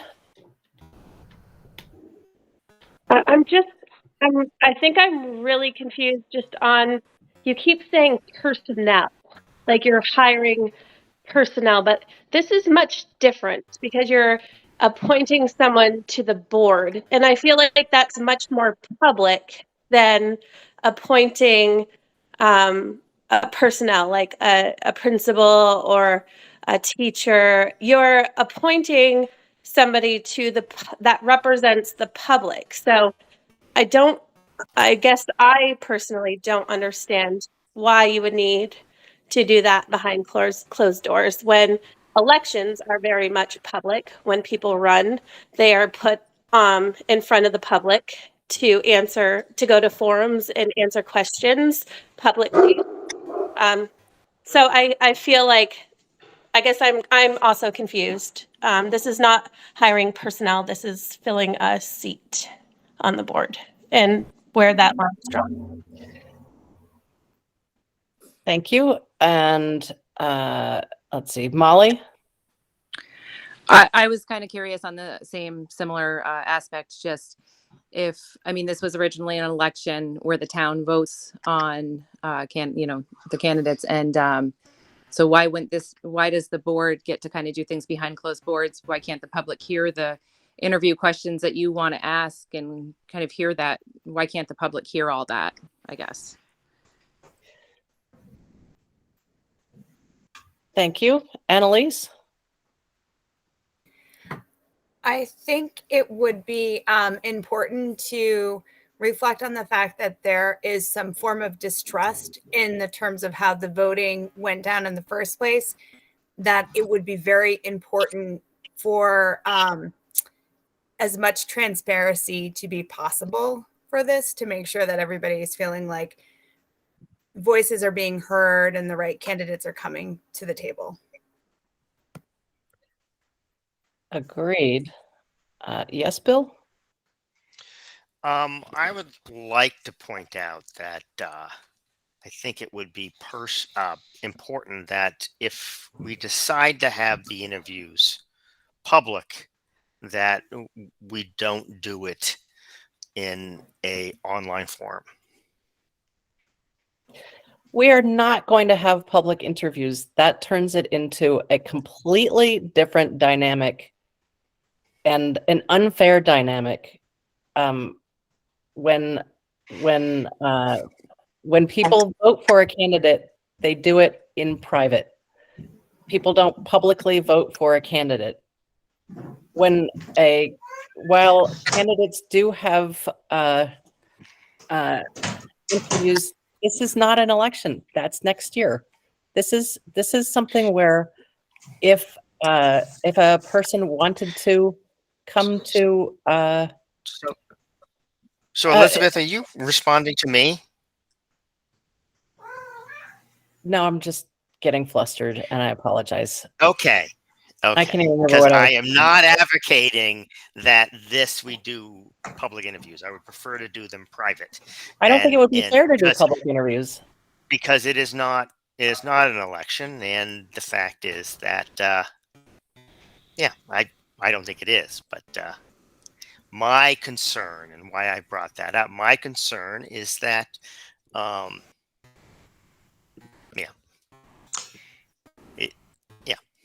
Just one quick point of order. Could we withdraw the motion that happened a few minutes ago to enter executive session, since we clearly didn't, and then we can resubmit it when we actually do? Yes. I think that I was the one who made the motion, if that's correct. So I withdraw the motion to enter executive session. Okay. Let's see. I'm looking at the questions that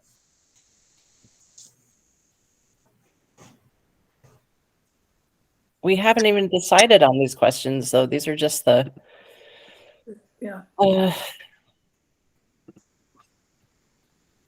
proposed questions. But we do need to have them in time for our interviews. We want to be able to have interviews. So I don't know. What do we want to do? I would like to make a suggestion.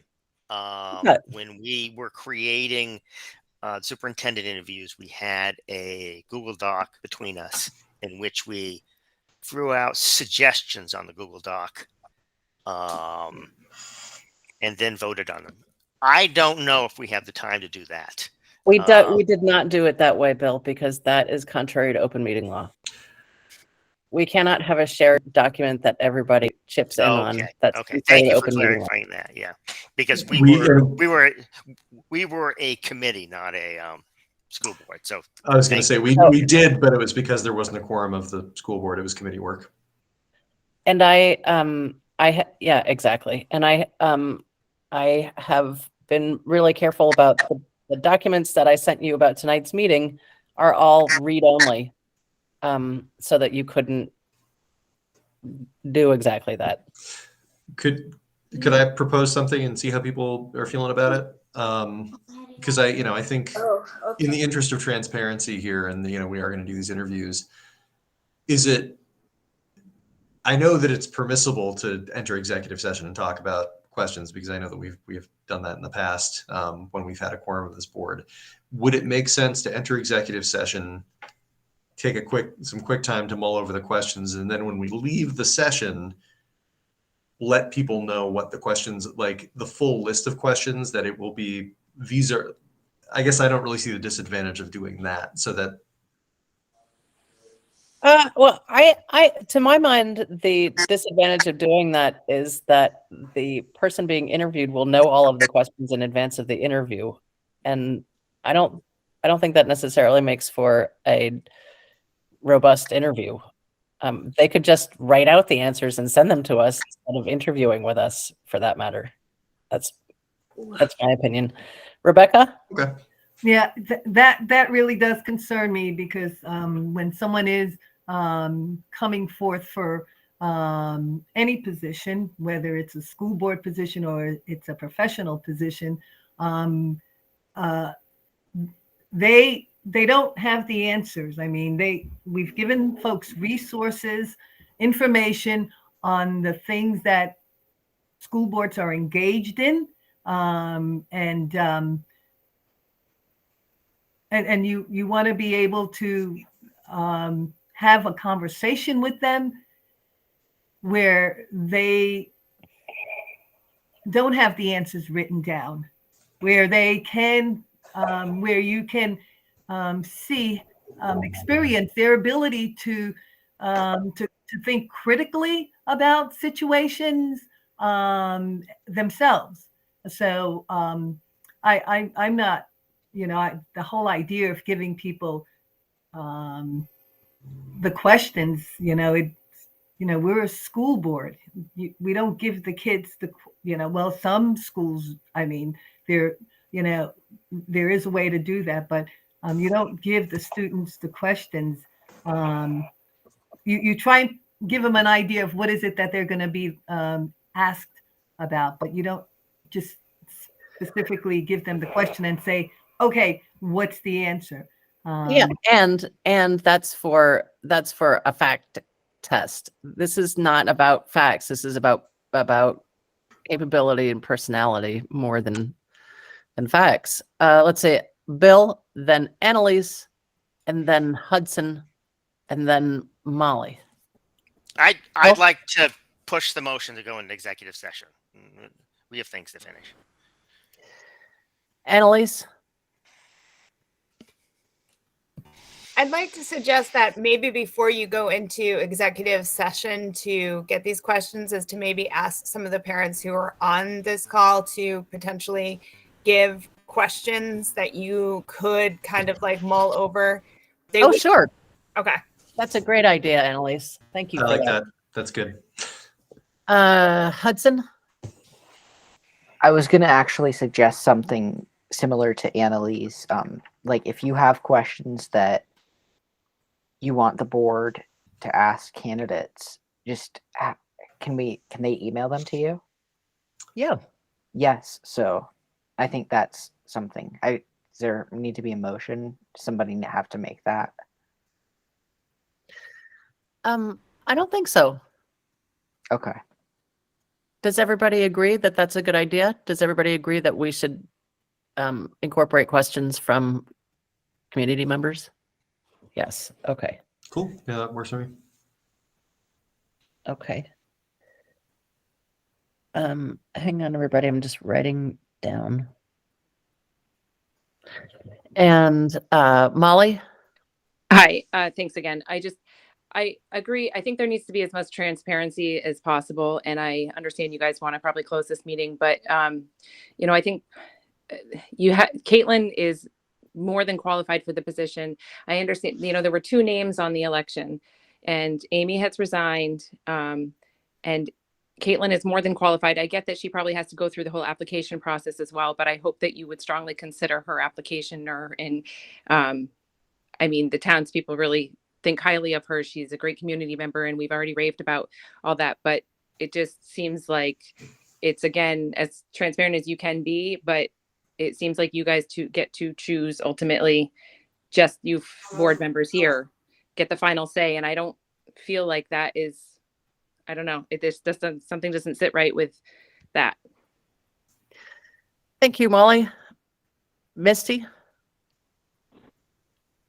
Yes, just kind of going off what Molly said is transparency is key right now. I think to gain any bit of respect from the public, regardless of who they voted for or what side they're on, the most you can give to the public right now will gain the most trust that you can get through this process. Um, I know you don't want all the questions public to the candidates. I'm not really sure I understand that. I think sometimes, having the ability to think through questions is not necessarily a negative thing. Being on the spot sometimes, regardless who you are, can kind of shut you down a little bit. So I see the opposite side of it. Of having the questions public doesn't necessarily mean that they're going to rig their questions. It gives them the opportunity to think through it. So anyway, I guess that's my only little bit to the end of this, other than I would question them. How many school board meetings have you been to?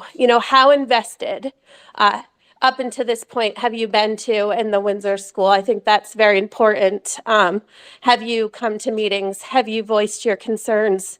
Have you been a part of what's been happening? Because that's important to know. It's important to know because that's the true interest of the person who's applying for this position, how involved and invested they have been in our school, and what have they done to contribute to our school. Thank you. Thank you, Misty. Rebecca?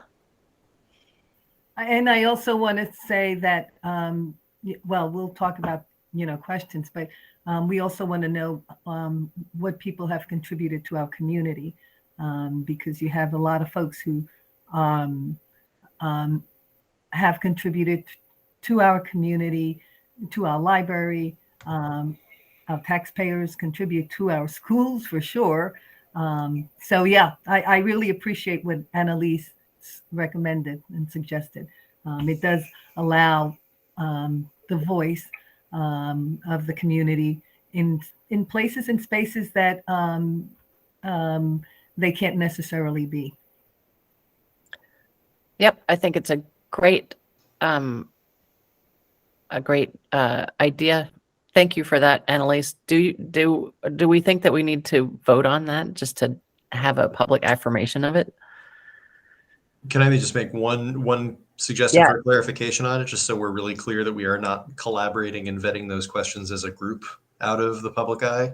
Can we just designate, and again, Elizabeth, if somebody else wants to do it, maybe, but it seems like it might be a chair thing to have if community members or parents or other stakeholders have questions, to submit them to you, and you will add them to our list.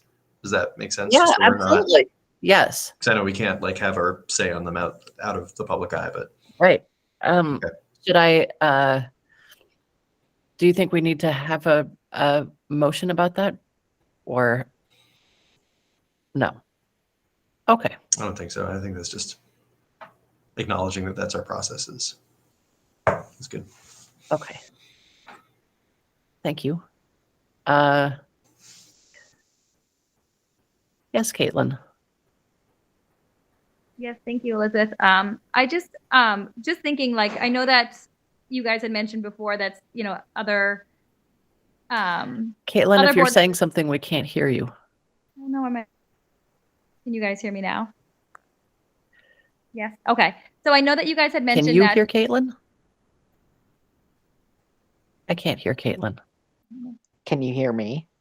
I can hear you, Hudson. Wait, it looks like Caitlin has mute off, but we're not getting audio. I can see on my moderator thing. It might be a. I can hear her. Camera on. Can you guys hear me better? Does Really? this work? Rebecca, you are nodding. Yeah, we're not getting. Caitlin, if you can hear us, can you mute and unmute again? I mean, I'm getting everything. Huh. It's very odd. I'm not sure. I can hear her fine too. Huh. I can hear her as well. Really? something's going on with Google Meet. I'm looking at my moderator thing, and there's like the three little dots that react to audio, and I'm getting nothing. I can hear her too. I cannot hear her. What if I? Yeah, I think there's a glitch in Google Meet. What if I Not speak to extend this any longer, but I do want to get this last public comment. Would it be possible to have Caitlin sign off and sign back into the meeting, just in case that's causing some sort of issue with the audio? Can you hear us, Caitlin? Yeah.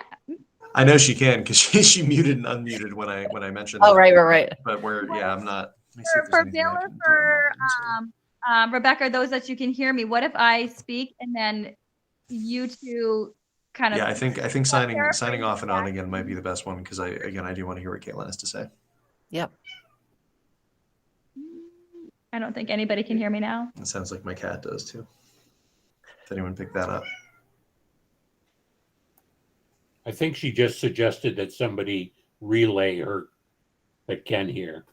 I think if Bill or somebody who said they could hear could relay it to the rest of the board. I think that's what. Yeah, that's what she was saying. Okay, does anybody want to do that? Annalise, do you want to do that? I'm not paraphrasing anybody. Annalise, do you mind doing it? I can try. Okay. It's very simple. I swear it's nothing complicated. Okay. So my thought is with board members who have already been appointed through other situations like this, I would assume that there would already be a process in place and questions set in place. So why are we revisiting, kind of revamping, rebuilding the wheel if a process may already be there? It's appearing like this process is being like rebuilt. And so wondering why there are not like protocols that have already been established on what to do when something like this transpires.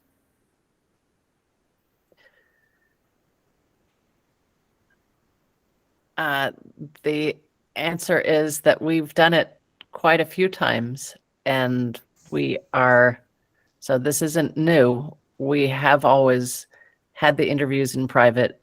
We have always made the appointment. We have always,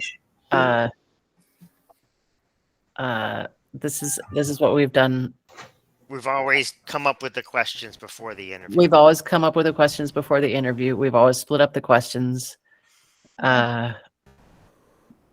I think, yeah, part of it, I think was like a question of some of it is appearing to be like brand new. Like, so you guys are doing it for the first time. So like the questions, I would assume that they would already have questions generated. No, this isn't anything new. Okay. And so like the questions that you're coming up with are going to be new questions. They're not ones that, have like, or like that you guys already have. I think what's new about this situation, Caitlin, is the fact that so many people are focused on it. We have a much larger audience involved than we've ever had before. There's never been as much uproar or tension in the community over an appointment. Yeah, and I'll note we have, and I think I alluded to this earlier, but we do have 2 members of the board currently who were initially appointed. In fact, yeah, that's true. Nancy, and 4. also Nancy was, 4, and okay. Bill was. Yeah. And is this process of coming up Yeah, I wasn't even aware of that. with interviews and all that, this the same process that you're following time as you did previously? So if we're Can you hear her now? No. Oh, okay. So she's asking, is that like for the people who then have been appointed on the board this way, is this feeling familiar to you? Yep. Yeah, this is the same process. Mm-hmm.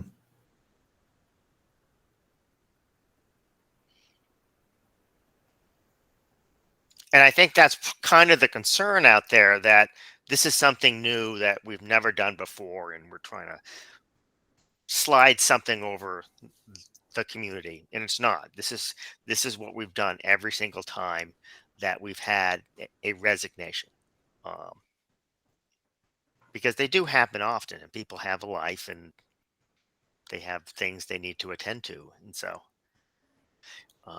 and this is what we've always done.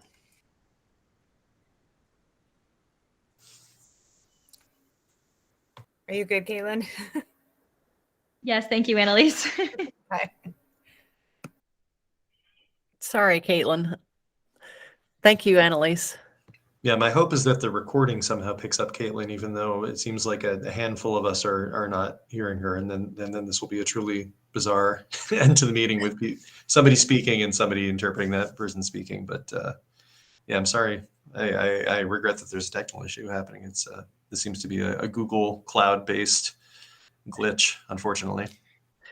And just to clarify, the list of questions, we have a list of questions already that are very basic questions, like what do you think about how, I think we asked this question during the forum, what do you think about how we construct our budget and stuff like that? That's pretty basic school board stuff. But I wanted, because we are in a specific time, I wanted to ask the board whether we wanted to discuss some kind of time-specific questions.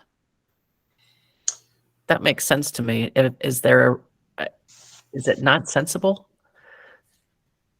I mean, I think with that in mind, it's, we're getting to a good time to enter executive session and get that process completed and opt out, close the meeting. Okay. All right. I'll take a motion to enter executive session. Under. Oh, thanks. Under BSA Title 11, Section 313. So moved. Second.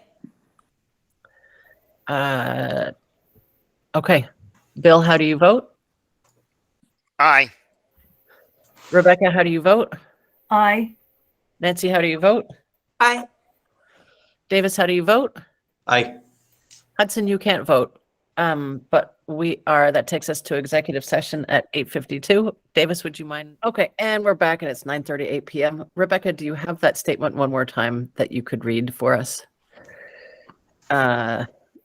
We have exited executive session. This is to James Aldrich. I did look up to see what my note said from our last board meeting, and it said that it simply says that Caitlin conceded on March 10th. Then she requested a recount according to Title 17, Chapter 2685A, but that we also have validated the outcome of the meeting by saying that while we acknowledge that there were a lot of errors made, and some of them were longstanding errors, and we will discuss all of that at our next meeting, but that we did validate the outcome. We did feel that, and I think, Davis, you said this during that meeting quite well, that we did decide as a board that the mistakes that were made did not affect the outcome of the election. And then we all signed the following on the 15th. Rebecca, take it away. Mount Escutney School Board Resolution concerning the March 7th, 2023 annual meeting.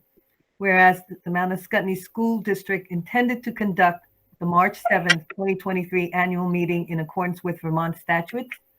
Whereas some district voters have alleged that the March 7th, 2023 annual meeting was not conducted in accordance with Vermont statutes. And whereas pursuant to 17 VSA 2662, the Mount Escutney School Board wishes to cure and correct any errors, omissions, or defects in the conduct of the March 7th, 2023 annual meeting and validate the action of the qualified voters at the meeting.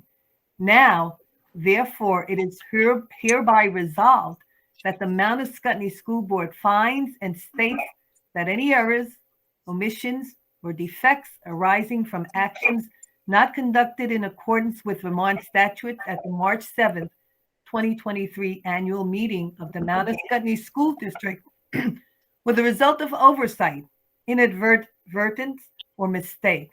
We therefore vote to validate the action of the qualified voters at the March 7th, 2023 annual meeting.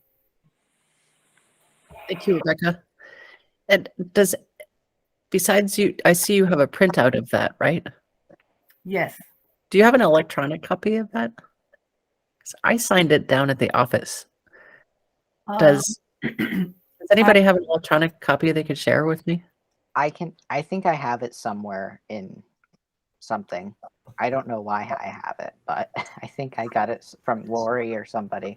I was going to So- say, if you just poke Lori, I bet she'll Okay. provide you with that. Yeah. Okay. All right. So that's the answer to that. And I think we're done with all of the. Was there another question that we were supposed to answer? Oh, we were supposed to answer the open meeting law question, right? But did we answer the open meeting law question? I think we did. No, I think there was a question regarding public, viewing the information on prospective applicants. Right. I have not found the answer to that question. The other question is, do we need that we have to state our reasons for going into executive session? I don't think that's the case, but.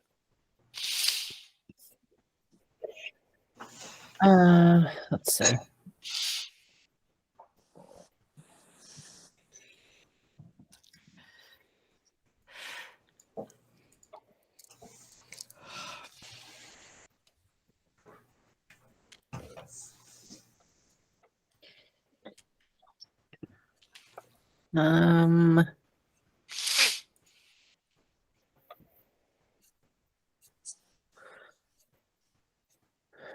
You know, and here's the thing. My feeling is that having public interviews would be totally unethical. I don't think that was. I think that's that was not the question, and that was really understood, that the interviews would not be public. I think what